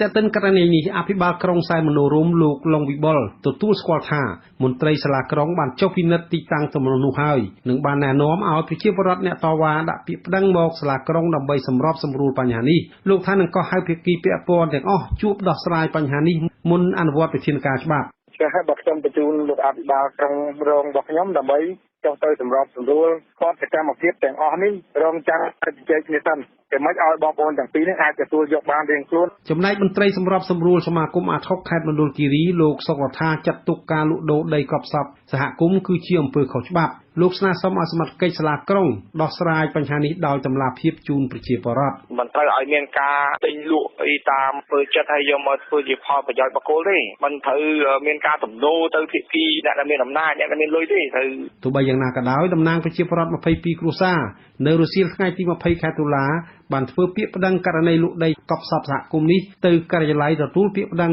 របស់សាលាក្រុងសែនមនោរម្យរួចហើយខ្ញុំរដ្ឋាភិបាលអាស៊ីសេរីរាយការណ៍ពីខេត្តរតនគិរីពលរដ្ឋរស់នៅឃុំថ្មអណ្ដើកស្រុកចិត្តបុរីខេត្តក្រចេះបង្ខំចិត្តប្រថុយគ្រោះថ្នាក់ឆ្លងស្ពានយោលមួយកន្លែងនៅមូលដ្ឋានរបស់ពួកគេដោយសារតែពុំមានជម្រើសអ្នកភូមិថាប្រសិនបើអាជ្ញាធរនៅតែពន្យាពេលជួសជុលឬក៏សាងស្ពាននេះទៀតនោះនឹងបង្កគ្រោះថ្នាក់ដល់អ្នកដំណើរជាពិសេសសិស្សានុសិស្សមិនខានលោកម៉ែនសុធីរាយការណ៍ព័ត៌មាននេះពលរដ្ឋរស់នៅឃុំថ្មអណ្ដើកស្រុកចិត្តបុរីនៅថ្ងៃទី20តុលាអំពីវនីឲ្យអាជ្ញាធររដ្ឋាភិបាលពន្លឿនជួសជុលឬកសាងស្ពានមួយកន្លែងឈ្មោះស្ពានព្រែកទេ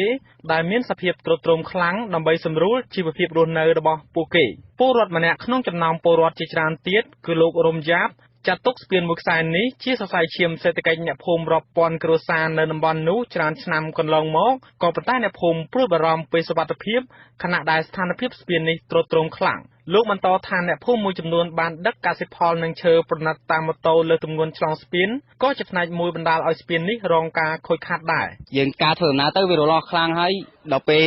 យើងអាចបញ្ចេញជាលទ្ធផលយើងចេញទៅវាលំបាកខ្លាំងហើយនិយាយរួមទៅគឺលំបាកប្រជាពលរដ្ឋធ្វើដំណើរហ្មងបងបាទបងវាបន្ថយខ្លាំងវាប្រឈមនឹងបើការឆ្លងកាត់ទៅវាប្រឈមនឹងឧបសគ្គដូចជាទី1បាទស្ពាននឹងអាចនឹងដាច់ហើយទី2ហ្នឹងយើងឆ្លងកាត់ទៅគឺស្ពាននឹងទ្រុឌទ្រោមខ្លាំងវារលាស់ទៅការធ្វើដំណើររបស់យើងគឺលំបាកស្ពានព្រែកទេកសាងឡើងនៅឆ្នាំ2006ឧបត្ថម្ភដោយប្រជាជនស្វីសចំណាយទឹកប្រាក់សាងសង់$200,000ស្ពានយោលនេះមានទទឹងប្រហែល1ម៉ែត្របណ្ដោយ97ម៉ែត្រនិងជម្រៅជាង20ម៉ែត្រគិតត្រឹមផ្ទៃទឹកក្នុងខែវស្សា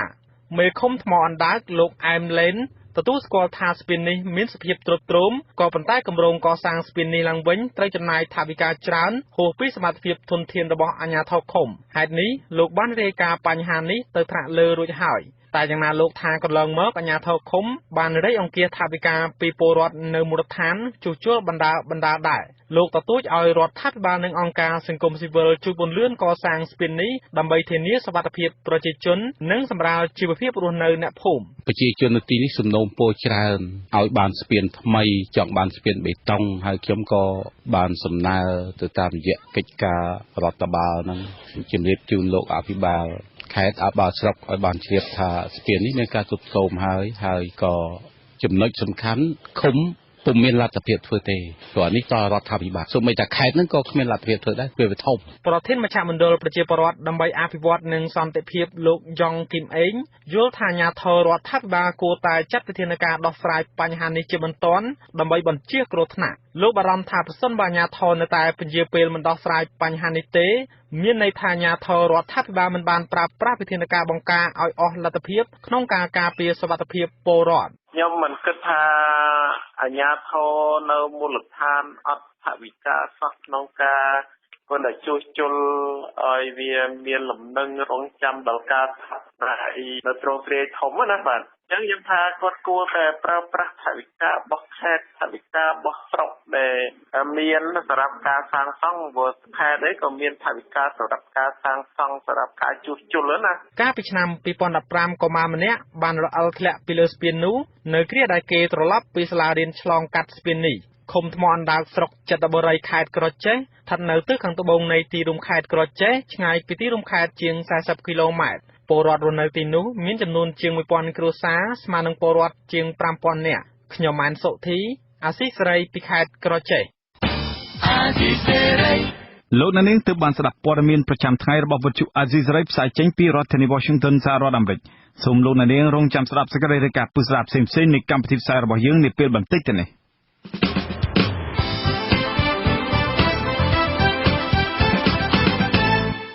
បាទលោកនាងនិងប្រិយមិត្តអ្នកស្ដាប់ជាទីមេត្រីនៅក្នុងកម្មវិធីផ្សាយជាបន្តទៅទៀតនេះយើងខ្ញុំមានសេចក្តីរាយការណ៍ផ្ដោតអំពី គណៈកម្មការសិទ្ធិមនុស្សរដ្ឋសភានឹងដាក់លិខិតកោះហៅរដ្ឋមន្ត្រីក្រសួងយុតិធម៌និងក្រសួងមហាផ្ទៃករណីឃាតកម្មលើលោកបណ្ឌិតកែមលីសហគមន៍ការពារព្រៃឈើសង់រុក្ខវ័ននៅខេត្តបន្ទាយមានជ័យព្រួយបារម្ភពីគ្រោះថ្នាក់ដោយសារគ្រាប់មីនបន្ទាប់ពីប្រទះឃើញគ្រាប់មិនទាន់ផ្ទុះនិងមីននៅក្រោមដីកាន់តែច្រើនឡើងនៅចុងក្រោយកម្មវិធីលោកអ្នកនាងនឹងបានស្ដាប់ព័ត៌មានបញ្ចប់សូមអញ្ជើញលោកអ្នកនាងស្ដាប់ការផ្សាយរបស់យើងខ្ញុំជាបន្តទៀតដោយមេត្រី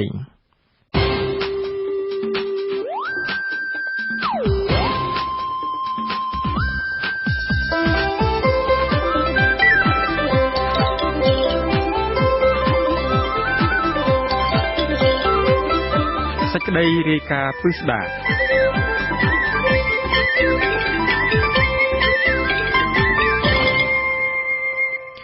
បាទលោកនាងជាទីមេត្រី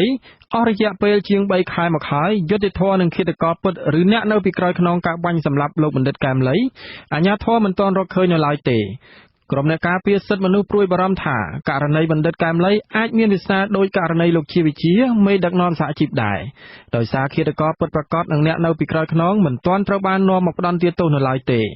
គណៈកម្មការសិទ្ធិមនុស្សនៃរដ្ឋសភាបដិញ្ញាថានឹងរកយុត្តិធម៌ជូនលោកបណ្ឌិតកែមលីដើម្បីបំបត្តិអំពើនីតិរដ្ឋភាពនៅកម្ពុជាលោកទីនសាករាយាមានសេចក្តីរាយការណ៍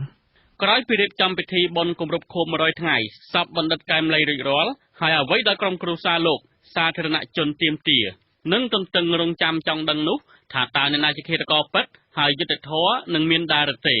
មកទល់ពេលនេះប្រជាពលរដ្ឋហាក់បីដូចជាអស់សង្ឃឹមនឹងការស្វែងរកពន្លឺនៃការពិតការស្វែងរកយុត្តិធម៌ដោយសារតែករណីជាច្រើននៅកម្ពុជា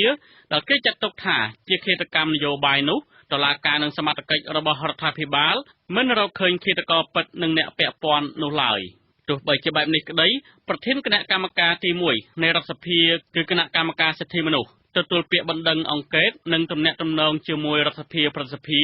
លោកអេងឆៃអៀងមានប្រសាសន៍ថាគណៈកម្មការទី1នឹងក៏ហៅរដ្ឋមន្ត្រីក្រសួងយុតិធធម៌និងរដ្ឋមន្ត្រីក្រសួងមហាផ្ទៃដើម្បីសួរនាំពីដំណើរការស៊ើបអង្កេតនេះលោកអេងឆៃអៀងបញ្ជាក់ថាក្រៅពីសំណុំរឿងបាញ់សម្លាប់លោកកែមលីនេះក៏នឹងសួរនាំពីករណីឃាតកម្មផ្សេងទៀតដែរយើងមានការសោកស្ដាយមែនទែនរយៈពេលជិត3ខែជាងនេះការស៊ើបអង្កេតហាក់បីដូចអត់មានអ្វីថ្មីហើយអត់មានប្លែកកលសោះខ្ញុំបារម្ភនៅទៀតថាឈ្មោះជួសម្លាប់នឹងអាចនឹងគេដោះលែងទៀតដោយសារតែអាចមានរឿងច្រើនជាពិសេសយើងដឹងថាបើសិនជាគេថាមនុស្សនោះរស័យប្រសាទគឺវាត្រូវបាត់ដានហើយកាមេរ៉ាសវត្ថិភាពគឺអាជ្ញាធរហាក់បីដូចមិនយកចិត្តទុកដាក់នឹងបង្ហាញដូច្នេះក្នុងឋានៈខ្ញុំជាប្រធានគណៈកម្មការសិទ្ធិមនុស្សរបស់រដ្ឋសភាខ្ញុំនឹងជំរុញធ្វើយ៉ាងណាឲ្យអាជ្ញាធរនឹងឲ្យមានវិធានការឲ្យបានច្បាស់លាស់ឲ្យបានជាក់លាក់ក្នុងការវេញមុខឃាតករនិងអ្នកនៅពីក្រោយខ្នងឆ្លើយតបនឹងបញ្ហានេះអ្នកនាំពាក្យក្រសួងយុតិធធម៌លោកជិនម៉ាលីនមានប្រសាសន៍ថាក្រសួងនឹងពិនិត្យមើលលិខិតកោះហៅរដ្ឋមន្ត្រីរបស់គណៈកម្មការសិទ្ធិមនុស្សរដ្ឋសភាបើសិនជាគណៈកម្មការនេះដាក់លិខិតកោះអញ្ជើញជាផ្លូវការមែននោះគោលការណ៍ពីប្រមុខរដ្ឋាភិបាលមកប្រសិនបើប្រមុខរដ្ឋាភិបាលអនុញ្ញាតឲ្យទៅអាហ្នឹងគឺខាងក្រុមការងាររបស់ក្រសួងដឹកនាំដល់រដ្ឋមន្ត្រីនឹងចូលទៅឆ្លើយបំភ្លឺដោយបដងដែលយើងធ្វើកន្លងមកហ្នឹងណាក្រៅពីនេះទៀតលោកអេងឆៃអៀងសង្កត់ធ្ងន់ថាបើសិនជារដ្ឋាភិបាលចង់ឲ្យបញ្ឈប់នៅការចោទប្រកាន់ទៅលើឃាតកម្មមួយចំនួនលើមនុស្សសំខាន់នោះដូចជាករណីលោកជាវិជាសកម្មជនការពារបរិស្ថានលោកជវុធីនិងករណីផ្សេងទៀតថាមិនជាប់ពាក់ព័ន្ធនឹងរឿងនយោបាយទេនោះរដ្ឋាភិបាលត្រូវតែពន្លឿនស្វែងរកការពិតយើងមានការសោកស្ដាយចំពោះអ្វីដែលរដ្ឋាភិបាលតែងតែគេចវេះពីការទទួលខុសត្រូវក្នុងការ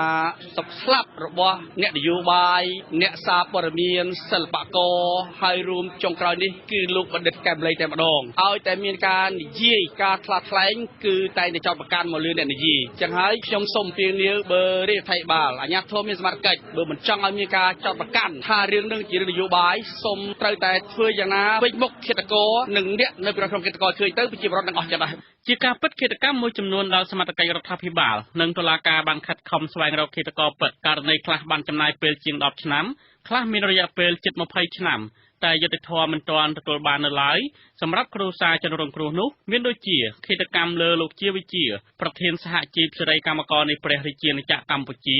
លោកជូជេថារិតនិពន្ធនាយករងនៃវិទ្យុតាព្រំរបស់គណៈបរិជានិយមហ្វុនស៊ិនពេជ្រត្រូវបានឃាតករបាញ់សម្លាប់នៅក្បែរស្ថានីយវិទ្យុនៅខែតុលាឆ្នាំ2003និងអ្នកសារព័ត៌មាននៃកាសែតមនសិការខ្មែរដែលស្និទ្ធនឹងគណៈបកសំរងស៊ី លោកខឹមសម្បូរនឹងកូនប្រុសម្នាក់ត្រូវខ្មាន់កំភ្លើងបាញ់សម្លាប់នៅខែកក្កដាឆ្នាំ 2008 និងករណីបាញ់សម្លាប់សិល្បករដ៏ល្បីឈ្មោះអ្នកស្រីពិសិដ្ឋពីលីកាជាដើមទាក់ទងនឹងករណីនេះលោកចិនម៉ាលីនឆ្លើយតបថាសំណុំរឿងទាំងនេះតុលាការកំពុងតែបន្តនីតិវិធីស៊ើបអង្កេតក៏ប៉ុន្តែនៅពេលសួរថាតើករណីយឺតយ៉ាវស្វែងរកឃាតករពិតនេះអាចមកពីចៅក្រមព្រះអាជ្ញារងសម្ពាធនយោបាយឬមន្ត្រីតុលាការនឹងសមត្ថកិច្ចអសមត្ថភាពលោកចិនម៉ាលីនបញ្យល់ថាករណីឃាតកម្មទាំងនេះគេមិនគិតពីរឿងនយោបាយឬមិននយោបាយអ្វីទេសំខាន់សមត្ថកិច្ចចៅក្រមនិងព្រះអាជ្ញាកំពុងខិតខំស្វែងរកឃាតករនិងអ្នកជាប់ពាក់ព័ន្ធប៉ុន្តែសម្រាប់អាជ្ញាធរមានសមត្ថកិច្ចគឺថាយើងត្រូវតែស្វែងយ៉ាងម៉េចឲ្យអស់ពីលទ្ធភាពទៅតាមបច្ចេកទេសនិងសមត្ថកិច្ចជំនាញរបស់ខ្លួនហើយទៅតាមបទបញ្ញត្តិនិងដំណើរការនីតិវិធីដែលច្បាប់មានជាធរមានយើងមិនដឹងថារឿងនឹងនយោបាយមិននយោបាយអីទេទោះបីជាបែបនេះក្តីគិតចាប់តាំងពីឆ្នាំ 1997 មកបទអក្រិតកម្មទ្រង់ទ្រាយធំនៅកម្ពុជាបានកើតឡើងមិនចេះចប់ចាប់តាំងពីការសម្លាប់រង្គាលកងទ័ពរាជានិយមរបស់គណៈបកហ្វូសិនពេជ្រនៅដើមខែកក្កដាការសម្លាប់អ្នកកាសែតជាង10នាក់ការធ្វើគុតព្រះសង្ឃនិងអ្នកសិល្បករដ៏សន្ធឹកការបោកគ្រាប់បែកនៅមុខរដ្ឋសភាសម្លាប់មនុស្ស16នាក់បទអក្រិតកម្មទាំងនេះសុទ្ធសឹងតែធ្វើឡើងក្រៅប្រព័ន្ធតុលាការផ្ទុយច្បាប់ជាតិនិងអន្តរជាតិហើយរហូតមកទល់ពេលនេះគេនៅមិនទាន់ឃើញមានជនដៃដល់ទាំងនោះត្រូវបាននាំយកមកកាត់ទោសចំពោះមុខច្បាប់នោះឡើយដូច្នេះឆ្លងតាមហេតុការណ៍ជាច្រើនដែលលើកបង្ហាញនេះមហាជនមើលឃើញថាប្រព័ន្ធយុត្តិធម៌និងតុលាការនៅកម្ពុជាបានបង្ហាញនៅស្តង់ដារ2ឬក៏គេអាចនិយាយបានថាផ្ដល់យុត្តិធម៌សម្រាប់តែអ្នកមានលុយនិងអ្នកមានអំណាចហើយនិយាយឲ្យត្រង់ទៅគឺគណៈបកកាន់អំណាចប៉ុណ្ណោះមាត្រា31នៃរដ្ឋធម្មនុញ្ញចែងថាព្រះរាជាណាចក្រកម្ពុជាទទួលស្គាល់និងគោរពសិទ្ធិមនុស្សដោយមានចែងនៅក្នុងធម្មនុញ្ញនៃអង្គការសហប្រជាជាតិសេចក្តីប្រកាសជាសកលស្តីពីសិទ្ធិមនុស្សនិងកតិកាសញ្ញានិងអនុសញ្ញាទាំងឡាយទាក់ទងនឹងសិទ្ធិមនុស្សសិទ្ធិនារីនិងសិទ្ធិកុមាររីឯមាត្រា32បញ្ជាក់ថាជនគ្រប់រូបមានសិទ្ធិរស់រានមានជីវិតសិទ្ធិមានសេរីភាពនិងមានសន្តិសុខផ្ទាល់ខ្លួនទោសប្រហារជីវិតមិនត្រូវឲ្យមានឡើយករណីបាញ់សម្លាប់លោកបណ្ឌិតកែមលីកាលពីថ្ងៃទី10កក្កដាឆ្នាំ2016នេះវិញគឺជាព្រឹត្តិការណ៍ថ្មីមួយទៀតដែលធ្វើឲ្យមហាជនទាំងជាតិនិងអន្តរជាតិមានការភ្ញាក់ផ្អើលនិងថ្កោលទោសចំពោះការបាញ់សម្លាប់ក្រៅប្រព័ន្ធច្បាប់ទៀតនេះនៅក្នុងពិធីបុណ្យគម្រប់ខួប100ថ្ងៃនៅវត្តចាស់កាលពីថ្ងៃទី15តុលាអ្នកចូលរួមជាច្រើនបានស្នើសុំឲ្យអ្នករាយការណ៍ពិសេសអង្គការសហប្រជាជាតិទទួលបន្ទុកផ្នែកសិទ្ធិមនុស្សអ្នកស្រីរ៉ូណាស្មីតជួយស្វែងរកយុត្តិធម៌ជូនលោកបណ្ឌិតកែមលីនៅពេលអ្នកស្រីបានទៅគោរពវិញ្ញាណក្ខន្ធលោកកែមលីនៅទីនោះពលរដ្ឋខ្លះលើកឡើងថាអ្វីត្បិតតែលោកបណ្ឌិតកែមលីបាត់បង់តែរូបកាយលើលោកីនេះក្តីតែឧត្តមគតិរបស់លោកនៅមិនទាន់បាត់បង់នោះឡើយចាំរហូតចាំឧត្តមគតិគាត់ជាឧត្តមគតិល្អជាឧត្តមគតិខ្មែរគាត់ជាបណ្ឌិតមួយដ៏ល្អបណ្ឌិតឆ្នើមក្នុងប្រទេសកម្ពុជាយើងព្រះតេជគុណបុត្របន្ទិញប្រធានបណ្ដាញព្រះសង្ឃរួបរวมជាតិដើម្បីយុត្តិធម៌មានធរណីកាថាព្រះអង្គបានរៀបរាប់ជូនអ្នកស្រីរ៉ូណាស្មីតអំពីឃាតកម្មលើរូបលោកកែមលីព្រះអង្គបន្ថែមថាព្រះអង្គក៏លើកពីការស្វែងរកយុត្តិធម៌ជូនលោកបណ្ឌិតកែមលីដែរអ្នកស្រីរ៉ូណាស្មីតគិតគោរពឆន្ទៈចំពោះការលះបង់របស់លោកបណ្ឌិតកែមលីហើយខាងគណៈកម្មការយើងបានរំលឹកថាយើងចង់បានយុត្តិធម៌ហើយយើងចង់ឃើញបង្កើតគណៈកម្មការចម្រុះដើម្បីស្វែងរកយុត្តិធម៌ចំពោះអតីតឧត្តមទីប្រឹក្សាព្រះមហាក្សត្រព្រះបរមកោដ្ឋនរោត្តមសីហនុព្រះអង្គម្ចាស់ស៊ីសវត្តធម្មិកោវិញព្រះអង្គក៏បដិញ្ញាព្រះតីថាព្រះអង្គនឹងធ្វើអ្វីម្យ៉ាងដើម្បីស្វែងរកយុត្តិធម៌ជូនលោកកែមលីតែផែនការរបស់ព្រះអង្គថាតើនឹងស្វែងរកយុត្តិធម៌នេះដោយវិធីណានោះព្រះអង្គមិនទាន់បង្ហើបប្រាប់នៅឡើយបើសិនជាតុលាការជាតិមិនអាចនឹងផ្ដល់យុត្តិធម៌ទៅជូនពលអាចនឹងបែរទៅខាងតុលាការអន្តរជាតិដើម្បីរកយុត្តិធម៌ទៅជូនលោកបណ្ឌិតកែមលីហើយនឹងខ្ញុំកំពុងតែស្វែងរកផ្លូវច្បាប់ស្របទៅតាមច្បាប់អន្តរជាតិណាដើម្បីស្វែងរកយុត្តិធម៌ទៅជូន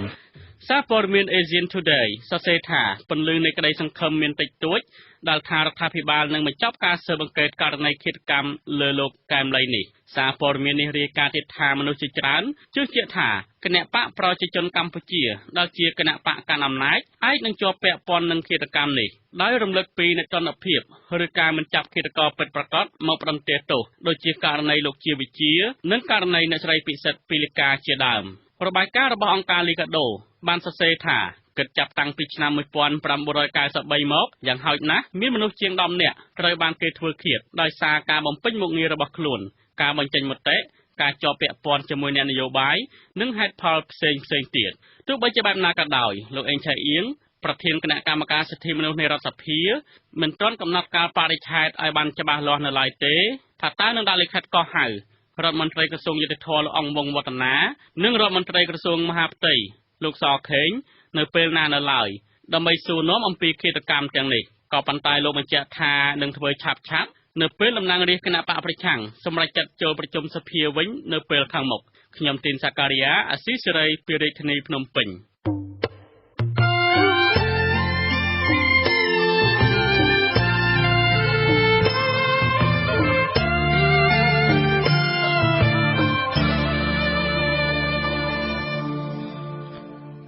បាទលោកនាងជាទីមេត្រីសមាជិកសហគមន៍ការពារព្រៃឈើសង់រុក្ខវ័ននៅក្រុងសំរោងខេត្តបន្ទាយមានជ័យប្រទះឃើញគ្រាប់កាំភ្លើងថ្លោងធន់60មីលីម៉ែត្រនិងគ្រាប់ដៃដែលសេសសល់ពីសម័យសង្គ្រាមចំនួន7គ្រាប់កាលពីថ្ងៃទី19ខែតុលាក្រុមសហគមន៍បានឲ្យដឹងថានៅក្នុងតំបន់ព្រៃសង់រុក្ខវ័នដែលមានផ្ទៃដីជាង 18,000 ហិកតាគឺជាអតីតសមរភូមិប្រយុទ្ធគ្នារវាងកងទ័ពប៉ារ៉ាខ្មែរក្រហមជាមួយនឹងទាហានរដ្ឋកម្ពុជាចាប់តាំងពីអំឡុងឆ្នាំ1980រហូតដល់ឆ្នាំ1997ជាហេតុបន្សល់ទុកនៅយុទ្ធភ័ណ្ឌមិនទាន់ផ្ទុះនិងគ្រាប់មីនកប់ក្រោមដីជាច្រើនរហូតមកដល់សប្តាហ៍នេះលោកហងសាវយុទ្ធរាយការណ៍ពិស្ដារជំវិញរឿងនេះអ្នកគ្រប់គ្រងសហគមន៍ការពារព្រៃឈើសង់រុក្ខវ័ននៅខេត្តរតនមានជ័យកំពុងព្រួយបារម្ភខ្លាចក្រែងសមាជិកសហគមន៍ឬក៏ប្រជាពលរដ្ឋជាច្រើនដែលចូលទៅអាស្រ័យផលនៅក្នុងតំបន់ព្រៃនោះអាចរងគ្រោះថ្នាក់ដោយសារគ្រាប់មីនកប់ក្រោមដីនិងយុទ្ធភ័ណ្ឌមិនទាន់ផ្ទុះដែលសេសសល់ពីសម័យសង្គ្រាមនៅពេលណាមួយកង្វល់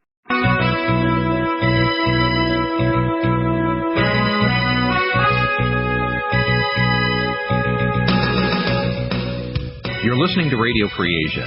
The following program is in Khmer.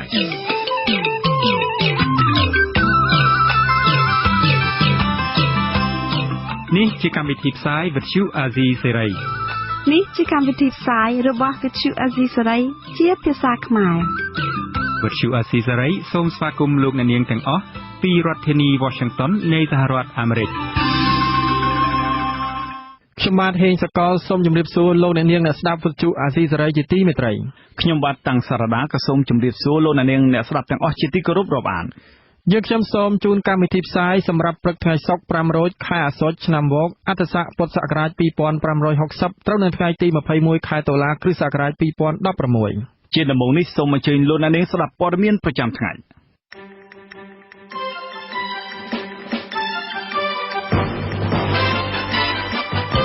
ការអនុវត្តកិច្ចព្រមព្រៀងទីក្រុងប៉ារីសក្នុងរយៈពេល25ឆ្នាំមានជោគជ័យផងនិងបរាជ័យផងក្រុមអ្នកការពារសិទ្ធិមនុស្សអន្តរជាតិ Frontline Defender កោតទោសការប្រាអំពើហិង្សាវិប្រហារមន្ត្រីសិទ្ធិមនុស្សនិងសកម្មជនដីធ្លីពីសំណាក់អាជ្ញាធររដ្ឋាភិបាលភ្នំពេញអ្នកវិភាគនយោបាយថាអេរយាប័តរបស់លោកហ៊ុនម៉ាណែតដោយឪពុករបស់លោកប្រដេជគុណបុត្របន្ទិញបិណ្ឌបាតឲ្យគណៈបកធំទាំងពីរត្រូវរើគ្នាដើម្បីដោះស្រាយបញ្ហាជាតិរួមនឹងព័ត៌មានសំខាន់មួយចំនួនទៀតជាបន្តទៅទៀតនេះខ្ញុំបាទតាំងសារដាសូមជូនព័ត៌មានពិស្ដាលោកនាងជាទីមេត្រីស្ថាបនិកបណ្ដាញព្រះសង្ឃឯករាជ្យដើម្បីយុត្តិធម៌សង្គមនិងជាគណៈកម្មការបុណ្យសពលោកបណ្ឌិតកែមលីប្រដេជគុណបុត្របន្ទិញនឹងធ្វើជាអាជ្ញាកណ្ដាលបិណ្ឌបាតឲ្យមេដឹកនាំបកទាំងពីរត្រូវរើគ្នាវិញដើម្បីដោះស្រាយបញ្ហាប្រទេសជាតិទោះបីជាយ៉ាងណាក៏ដោយព្រះអង្គមានសង្កេតការណ៍ថាសភាពការបច្ចុប្បន្ននេះមិនទាន់មានអំណោយផលដែលអាចឲ្យព្រះអង្គអាចចូលរួមការដោះស្រាយបញ្ហានយោបាយបាននៅឡើយទេដោយសារព្រះអង្គចង់ឲ្យអ្នកនយោបាយដោះស្រាយដោយខ្លួនឯងជាមុនប៉ុន្តែឱកាសល្អណាមួយនឹងមកដល់អាត្មាមើលឃើញរឿងច្រើនដែរប៉ុន្តែដោយសារអ្នកនយោបាយចង់ខ្លួនឯងស្រាយខ្លួនឯងទៅអាត្មាមិនទៅចូលរួមស្រាយទេបើអាត្មាទៅមកទៀតក៏បន្ថែមបានពោពេលវេលាមួយនឹងហៅអាត្មាពេលវេលានឹងជំរុញឲ្យអាត្មាចូលរួមមកធ្វើជាអ្នកជួយបិណ្ឌបាតអាត្មាមិនហ៊ានធានាថាអ្នកដែលអាចចរចាអីបានជាមួយអ្នកនយោបាយខ្មែរទេតែអាត្មាធ្វើខ្លួនជាអ្នកបិណ្ឌបាតអ្នកនយោបាយខ្មែរឲ្យរក្សាសន្តិភាពជូនជាតិកាលពីថ្ងៃទី8ខែតុលាគណៈបកប្រឆាំងបានថ្វាយលិខិតមួយច្បាប់ទៅព្រះមហាក្សត្រដើម្បីស្នើសុំព្រះអង្គលើកលែងទោសដល់ថ្នាក់ដឹកនាំគណៈបកសង្គ្រោះជាតិសកម្មជនសិទ្ធិមនុស្សដីធ្លីបរិស្ថានជាដើមក៏ប៉ុន្តែសំណើនេះត្រូវបានលោកនាយករដ្ឋមន្ត្រីហ៊ុនសែនបដិសេធភ្លាមដោយបញ្ជាក់ថាករណីលោកសំរងស៊ីនិងលោកកឹមសុខាគឺជារឿងអនុវត្តច្បាប់សុទ្ធសាធនិងជាកិច្ចការរបស់តុលាការ ទោះជាយ៉ាងនេះក្តីក្រុមអ្នកវិភាគនយោបាយលើកឡើងថាគណៈបកកណ្ដាលអំណាចនិងបកប្រឆាំងត្រូវតែបង្កើតទំនុកចិត្តគ្នាទៅវិញទៅមកដើម្បីឈានទៅដល់ការបង្រួបបង្រួមជាតិលោកនាងជាទីមេត្រីនៅក្នុងពិធីរំលឹកខួបលើកទី25នៃកិច្ចព្រមព្រៀងទីក្រុងប៉ារីសនៅឆ្នាំ2016ក្រោមប្រធានបទកិច្ចព្រមព្រៀងទីក្រុងប៉ារីសនិងសន្តិភាពនៅកម្ពុជាដែលរៀបចំដោយរដ្ឋាភិបាលនិងស្ថានទូតបារាំងត្រូវគេមើលឃើញថា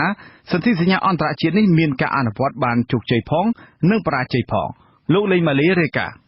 នៅក្នុងពិធីរំលឹកខួបលើកទី25នៃកិច្ចព្រមព្រៀងទីក្រុងប៉ារីស23តុលាឆ្នាំ1991មកដល់ឆ្នាំ2016ដែលប្រារព្ធធ្វើនៅក្រសួងការបរទេសនិងសហប្រតិបត្តិការអន្តរជាតិនៅថ្ងៃទី20តុលាតួអង្គពាក់ព័ន្ធមួយចំនួនបានឆ្លុះបញ្ចាំងចម្រុះគ្នាថាខ្លឹមសារគោលការណ៍ក្នុងកិច្ចព្រមព្រៀងនេះមិនត្រូវបានអនុវត្តបានពេញលេញទេទីប្រឹក្សាការទូតរបស់រដ្ឋមន្ត្រីការបរទេសនិងសហប្រតិបត្តិការអន្តរជាតិលោករ៉ាអ៊ូលម៉ាក់សេណាថ្លែងថាខ្លឹមសារនៅក្នុងកិច្ចព្រមព្រៀងទីក្រុងប៉ារីសមាន5ចំណុចសំខាន់ប៉ុន្តែមាន3ចំណុចបានបរាជ័យគឺទី1ដំណើរការសន្តិភាពទី2ការស្ដារនិងការកសាងកម្ពុជាឡើងវិញលោកថាការស្ដារប្រទេសឡើងវិញបានត្រឹមតែ 10% ប៉ុណ្ណោះទេនៅពេលដែលអាជ្ញាធរអ៊ុនតាក់ដកចេញពីកម្ពុជាទី3គឺការការពារបូរណភាពទឹកដីលោកថារបាយការណ៍របស់អង្គភាពអ៊ុនតាក់នៅតាមបន្ទាត់ព្រំដែនថៃឡាវនិងវៀតណាមបង្ហាញថាថៃបានរំកិលបង្គោលព្រំដែនប៉ុន្តែអ៊ុនតាក់មិនបានការពារបូរណភាពទឹកដីនោះទេThe UNTAC created a strange concept non-accessible zone អ៊ុនតាក់បានបង្កើតគំនិតចម្លែកមួយដោយលើកឡើងថាជាតំបន់ដែលមិនអាចចូលទៅបានដូច្នេះមានន័យថាមិនមានឯកភាពជាតិទេនៅក្នុងប្រទេសមួយនេះផ្ទុយពីនេះចំពោះការបើកចំហសង្គមវិញយើងបានជឿជាក់ទៅលើគោលដៅមួយចំនួនដែលបានធ្វើឲ្យមានគណៈបកនយោបាយចំនួន24មានកាសែតជាង30មានអង្គការសិទ្ធិមនុស្សក្នុងស្រុកចំនួន4នោះគឺជាភាពជោគជ័យការធ្វើមាតុភូមិនិវត្តជនភៀសខ្លួននិងជនភៀសសឹកជាង37,000 នាក់ពីព្រំដែនថៃមកកាន់កម្ពុជាវិញនោះគឺជាភាពជោគជ័យពិតប្រាកដមួយលោកបន្តទៀតថាទោះបីជាការធ្វើសមាហរណកម្មបរាជ័យក៏ដោយក៏ចុងក្រោយការរៀបចំការបោះឆ្នោតក៏បានទទួលភាពជោគជ័យដែរបើទោះជាពលរដ្ឋ1/3មិនបានចូលរួមក្នុងដំណើរការបោះឆ្នោតនោះហើយស្ថានីយបោះឆ្នោតមួយចំនួនរងការគំរាមបំផ្លាញចោលដោយពួកខ្មែរក្រហមក៏ដោយភាគីរាជរដ្ឋាភិបាលតែងលើកឡើងអំពីភាពបរាជ័យរបស់អ៊ុនតាក់នេះក្នុងការអនុវត្តគោលការណ៍នៃកិច្ចព្រមព្រៀងក្រុងប៉ារីសកាលពីថ្ងៃទី17តុលាស្ថាប័នអង្គការសង្គមស៊ីវិលជាង50បានធ្វើសេចក្តីប្រកាសរួមមួយដោយថារាជរដ្ឋាភិបាលមិនទាន់អនុវត្តគោលការណ៍នៃសន្ធិសញ្ញាសន្តិភាពមួយនេះបានគ្រប់ជ្រុងជ្រោយនោះទេស្ថាប័នទាំងនេះលើកហេតុផលថាលទ្ធិប្រជាធិបតេយ្យនៅកម្ពុជានឹងមិនរីកចម្រើនឡើយបើស្ថានភាពនៅតែបន្តដូចបច្ចុប្បន្ននេះស្ថាប័នទាំងនេះស្នើសុំរដ្ឋាភិបាលឲ្យកែលម្អចំណុចមួយចំនួនដូចជាការធ្វើវិសោធនកម្មច្បាប់អង្គការសង្គមស៊ីវិលនិងច្បាប់សហជីពឲ្យស្របតាមស្តង់ដារសិទ្ធិមនុស្សអន្តរជាតិការឈប់ធ្វើទុកបុកម្នេញមន្ត្រីសិទ្ធិមនុស្សការធានាឲ្យមានប្រព័ន្ធតុលាការនិងកងកម្លាំងប្រដាប់អាវុធមានឯករាជ្យភាពជាដើមឆ្លើយតបនឹងការចង់ឲ្យប្រទេសចុះហត្ថលេខាលើកិច្ចព្រមព្រៀងទីក្រុងប៉ារីសឲ្យដាក់សម្ពាធជំរុញរដ្ឋាភិបាលកម្ពុជាឲ្យអនុវត្តបំពេញតាមកិច្ចព្រមព្រៀងទីក្រុងប៉ារីសនោះត្រូវបានលោករ៉ាអ៊ូលម៉ាក់សេណាថ្លែងថាកិច្ចព្រមព្រៀងនេះមិនមានប្រសិទ្ធភាពទៀតទេការថ្លែងរបស់លោកគឺយោងទៅប្រសាសន៍របស់តួអង្គអ្នកចរចាដ៏សំខាន់មួយរូបគឺលោក Jean David Levitt ដែលថាមិនមានទិដ្ឋភាពច្បាប់ណាមួយអាចធ្វើដូច្នេះបានទេបន្ទាប់ពីកម្ពុជាមានរដ្ឋធម្មនុញ្ញឆ្នាំ1993មក Now within the framework of the Cambodian constitution ឥឡូវនេះកិច្ចពិភាក្សានយោបាយត្រូវតែធ្វើឡើងនៅក្នុងក្របខ័ណ្ឌរដ្ឋធម្មនុញ្ញកម្ពុជាមិនមែនធ្វើឡើងនៅក្នុងក្របខ័ណ្ឌកិច្ចព្រមព្រៀងទីក្រុងប៉ារីសទេដោយខ្ញុំនិយាយឲ្យចឹងថាកិច្ចព្រមព្រៀងនេះគឺចប់ហើយគ្មានទិដ្ឋភាពច្បាប់ណាមួយដែលប្រទេសហត្ថលេខីដាក់សម្ពាធអីនៅលើអាជ្ញាធរកម្ពុជាបានទេលោកបញ្ជាក់បន្ថែមថាការដាក់សម្ពាធគឺជាការជ្រៀតជ្រែកអធិបតេយ្យកម្ពុជាខុសនឹងកិច្ចព្រមព្រៀងទីក្រុងប៉ារីសឯអគ្គរដ្ឋទូតបារាំងប្រចាំកម្ពុជាលោក Jean-Claude Pombeuf ថ្លែងថាខួបកិច្ចព្រមព្រៀងសន្តិភាពទីក្រុងប៉ារីសពេលនេះគឺជាការបង្ហាញអំពីកិច្ចប្រឹងប្រែងរបស់ភាគីពាក់ព័ន្ធក្នុងការនាំសន្តិភាពដល់កម្ពុជាលោកថាអ៊ុនតាក់បានអនុវត្តកិច្ចព្រមព្រៀងនេះដោយនាំឲ្យកម្ពុជាមានការបោះឆ្នោតមានរដ្ឋធម្មនុញ្ញដែលនាំឲ្យកម្ពុជាក្លាយជារដ្ឋអធិបតេយ្យសម្រាប់កិច្ចការដោយខ្លួនឯង My view is that the international community played its role to help Cambodia 25 years ago. ទស្សនៈខ្ញុំគឺសហគមន៍អន្តរជាតិបានដើរតួនាទីជួយកម្ពុជាកាលពី25ឆ្នាំមុនដើម្បីឲ្យមានសន្តិភាពនិងការអភិវឌ្ឍហើយបន្ទាប់មកពលរដ្ឋកម្ពុជាជាអ្នកទទួលខុសត្រូវរកផ្លូវល្អបំផុតដោយខ្លួនឯងដើម្បីអភិវឌ្ឍប្រទេសទាំងនយោបាយសេដ្ឋកិច្ចនិងសង្គមព្រមទាំងវិស័យអប់រំក៏ជាការបារម្ភទស្សនៈខ្ញុំគឺមានមោទនភាពណាស់ចំពោះអ្វីដែលសហគមន៍អន្តរជាតិបានធ្វើកាលពី25ឆ្នាំមុនដូច្នេះជាការទទួលខុសត្រូវរបស់កម្ពុជាហើយដែលត្រូវប្រើប្រាស់ឲ្យបានត្រឹមត្រូវបំផុតនៅអ្វីដែលបានសម្រេចព្រមព្រៀងគ្នាកាលពី25ឆ្នាំមុន 25 years ago ទាក់ទងបញ្ហានេះដែរប្រធានស្ដីទីគណៈបកសង្គ្រោះជាតិលោកកឹមសុខាសរសេរតាម Facebook របស់លោកនៅថ្ងៃទី20ដុល្លារថាកិច្ចព្រមព្រៀងស្ដីពីដំណោះស្រាយនយោបាយរួមនៃចំនួនកម្ពុជាដែលយើងហៅថាកិច្ចព្រមព្រៀងសន្តិភាពទីក្រុងប៉ារីស23ដុល្លារ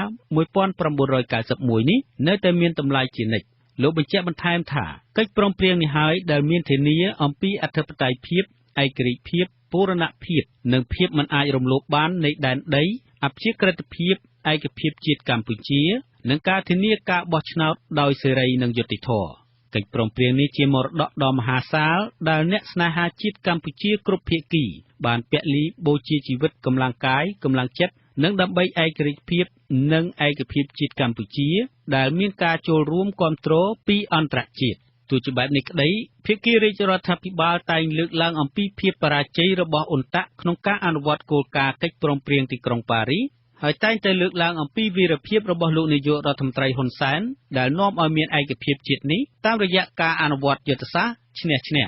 ខ្ញុំបាទលេងម៉ាលីអាស៊ីសេរីពីរាជធានីភ្នំពេញលោកនាងជាទីមេត្រីក្រុមអ្នកការពារសិទ្ធិមនុស្សអន្តរជាតិ Frontline Defenders ថ្កោលទោសចំពោះការប្រាក់អំពើហិង្សារបស់ក្រុមសន្តិសុខសាលាខណ្ឌដូនពេញទៅលើសកម្មជនដីធ្លីតំបន់បង្កក់លោកច័ន្ទពុទ្ធិស័កនិងលោកអំសម្បត្តិនៃអង្គការលីកាដូគណៈចូលរួមពិនិត្យសកម្មភាពប្រារព្ធទិវាសិទ្ធិលំនៅឋានពិភពលោកកាលពីថ្ងៃទី10ខែតុលានៅរាជធានីភ្នំពេញសេចក្តីថ្លែងការណ៍របស់ក្រុមអ្នកការពារសិទ្ធិមនុស្សអន្តរជាតិកាលពីថ្ងៃទី20ខែតុលាក៏បានទទូចសុំឲ្យអាជ្ញាធរកម្ពុជាស៊ើបអង្កេតឲ្យបានហ្មត់ចត់ដើម្បីរកជនល្មើសមកផ្ដន្ទាទោសតាមផ្លូវច្បាប់និងធានាសន្តិសុខផ្នែកផ្លូវកាយនិងផ្លូវចិត្តដល់អ្នកទាំងពីរព្រមទាំងចាត់វិធានការគ្រប់បែបយ៉ាងដើម្បីការពារនិងធានាសុវត្ថិភាពដល់ក្រុមសកម្មជនសិទ្ធិមនុស្សដើម្បីអាចបន្តការងាររបស់ពួកគេបានដោយសេរីនិងដោយពុំមានការភ័យខ្លាចលោកនាងជាទីមេត្រីក្នុងពេលជួបជាមួយអ្នកកាសែតនៅប្រលានយន្តហោះអន្តរជាតិភ្នំពេញលោកហ៊ុនម៉ាណែតដែលជាកូនប្រុសច្បងរបស់លោកហ៊ុនសែនបានរិះគន់ការធ្វើបាតកម្មរបស់ខ្មែរនៅអូស្ត្រាលីដែលប្រឆាំងនឹងលោកក្រុមអ្នកវិភាគនយោបាយប្រៀបប្រដូចប្រតិកម្មរបស់លោកហ៊ុនម៉ាណែតនៅពេលនេះថាមានកាយវិការនិងពាក្យសម្ដីមិនខុសពីឪពុករបស់លោកឡើយសូមស្ដាប់សេចក្តីរាយការណ៍របស់លោកមុំមនីរតន៍ក្រុមអ្នកខ្លាំមើលនយោបាយយល់ឃើញថាអាកប្បកិរិយារបស់អ្នកនយោបាយឬតួអង្គបុគ្គលដែលនឹងក្លាយជាមេដឹកនាំប្រទេសគឺជារឿងដែលចាំបាច់និងសំខាន់បំផុតនៅក្នុងប្រទេសដែលប្រកាន់គោលការណ៍ប្រជាធិបតេយ្យព្រោះបញ្ហានេះគឺទាក់ទងនឹងការសម្រេចចិត្តផ្នែកនយោបាយដែលអាចមានផលវិជ្ជមានឬអវិជ្ជមានទាក់ទងប្រទេសជាតិការរិះគន់នេះបន្ទាប់ពីលោកហ៊ុនម៉ាណែតប្រតិកម្មកាលពីថ្ងៃទី19ដុល្លារដោយប្រើប្រាស់កាយវិការទំនងជាលោកខឹងខ្លាំងចំពោះវត្តមានពលរដ្ឋធ្វើបាតកម្មប្រឆាំងរូបលោកនៅប្រទេសអូស្ត្រាលី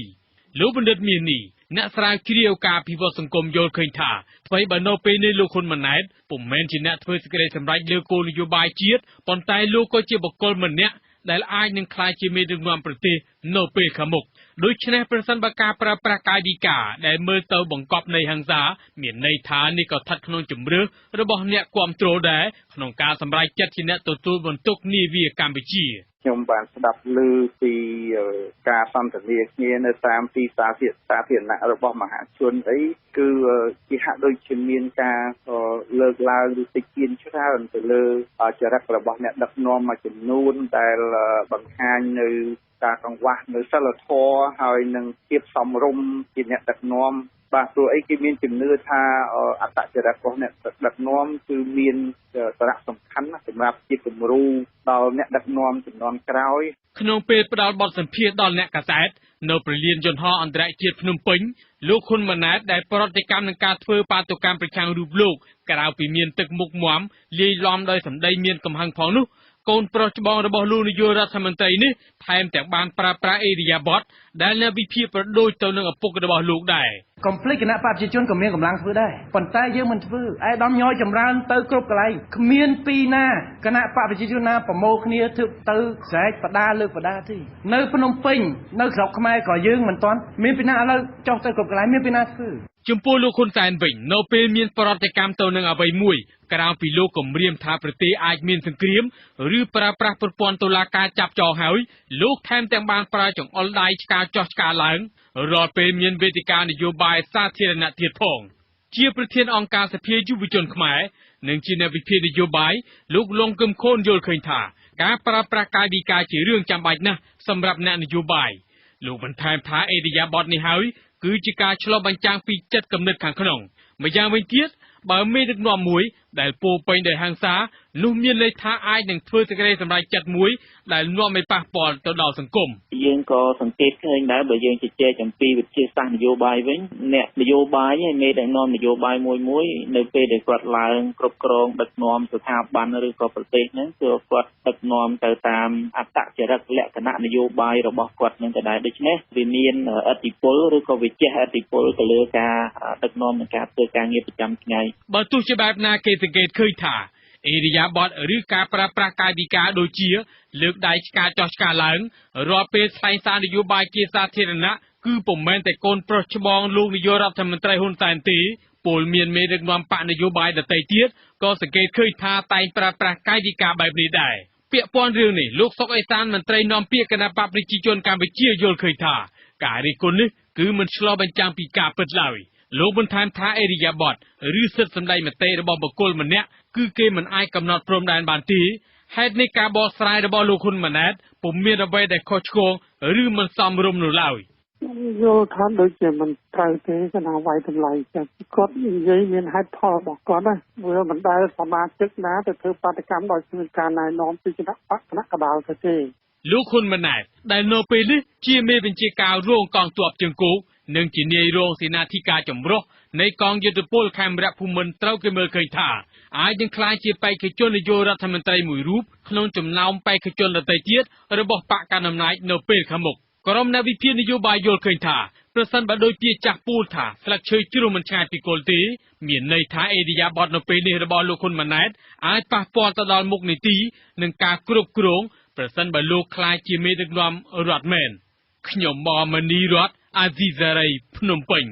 លោកអ្នកនាងជាទីមេត្រីករណីឆបោកប្រាក់$1 លានដែលពាក់ព័ន្ធទៅនឹងមនុស្សមានមុខមាត់មួយចំនួនដូចជាលោកស៊ីវស៊ីចាន់និងលោកសានរីឈើជាដើមនោះឥឡូវនេះឈានដល់ដំណាក់កាលចុងក្រោយហើយតុលាការកម្ពុជាបានកាត់ទោសអ្នកទាំងពីរនិងជនបរទេស2នាក់ផ្សេងទៀតឲ្យជាប់ពន្ធនាគារនិងបង្គាប់ឲ្យសងប្រាក់$1 លានដល់ភាគីដើមបណ្ដឹងលោកមួងណារ៉េតរាយការណ៍អំពីរឿងនេះពីរដ្ឋធានី Washington ទោះបីអ្នកស្រីអេងលីកុងដែលជាម្ចាស់ clinic ព្យាបាលធ្មេញ Master Care ពេញចិត្តនឹងសាទរសេចក្តីសម្រេចរបស់តុលាការកម្ពុជា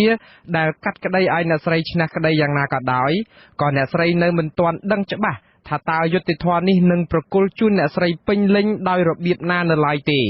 អ្នកស្រីបានដាក់ពាក្យបណ្ដឹងស្រដៀងគ្នានេះនៅតុលាការសហរដ្ឋអាមេរិកដើម្បីផ្ដល់យុត្តិធម៌ដល់អ្នកស្រីថែមទៀតដោយសារតែពិរុទ្ធជនទាំងនោះរស់នៅសហរដ្ឋអាមេរិក ខ្ញុំមិនទាន់ហ៊ានសន្និដ្ឋានទេពីព្រោះជនដែលចូលបោកខ្ញុំទាំងអស់ហ្នឹងគាត់មានសេចក្តី2ចាគាត់សេចក្តីមាន2នាក់មានសេចក្តី2ខ្មែរអាមេរិកកាំងហើយមាន2នាក់ទៀតជាជនជាតិអាមេរិកកាំងអញ្ចឹងខ្ញុំមិនដឹងថាតើទីណាដែលខាងតុលាការនឹងអាចអនុវត្តតាមការដែលចាប់ពួកគាត់មកឃុំខ្លួនបាន ទោះជាយ៉ាងនេះក្តីអ្នកស្រីមិនចាត់ទុកសំណងជាប្រាក់ថាជារឿងធំដុំនោះទេអ្វីដែលអ្នកស្រីចង់បានគឺការរួចផុតពីការរឹតបន្តឹងសិទ្ធិរបស់អ្នកស្រី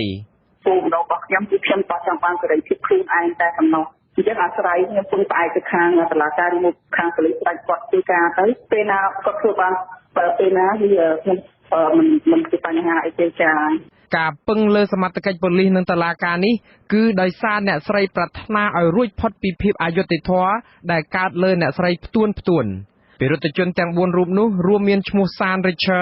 ជាពាណិជ្ជករខ្មែរអាមេរិកាំងនិងលោកស៊ីវស៊ីចាន់អតីតតំណាងសហរដ្ឋអាមេរិកប្រចាំគណៈកម្មាធិការមួយនៃអង្គការសហប្រជាជាតិគឺគណៈកម្មាធិការសេដ្ឋកិច្ចនិងសង្គម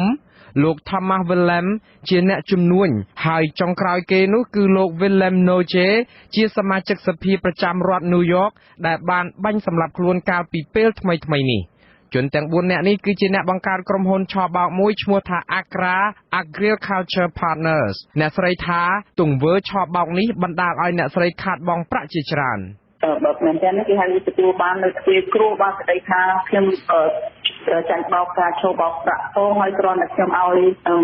មេធាវីខ្ញុំទៅចូលចាគាត់ខ្ញុំត្រូវបានទទួលបដិងបន្ថែមចាក់ចងពីរឿងខ្ញុំជំរាបយកប្រាក់ហើយនឹងមិនខូចគេឈ្មោះនោះពិតជាធ្វើខ្ញុំលំបាកវេទនាមែនតែហើយប៉ុន្តែមកដល់ថ្ងៃនេះខ្ញុំពិតជាពេញចិត្តនៅ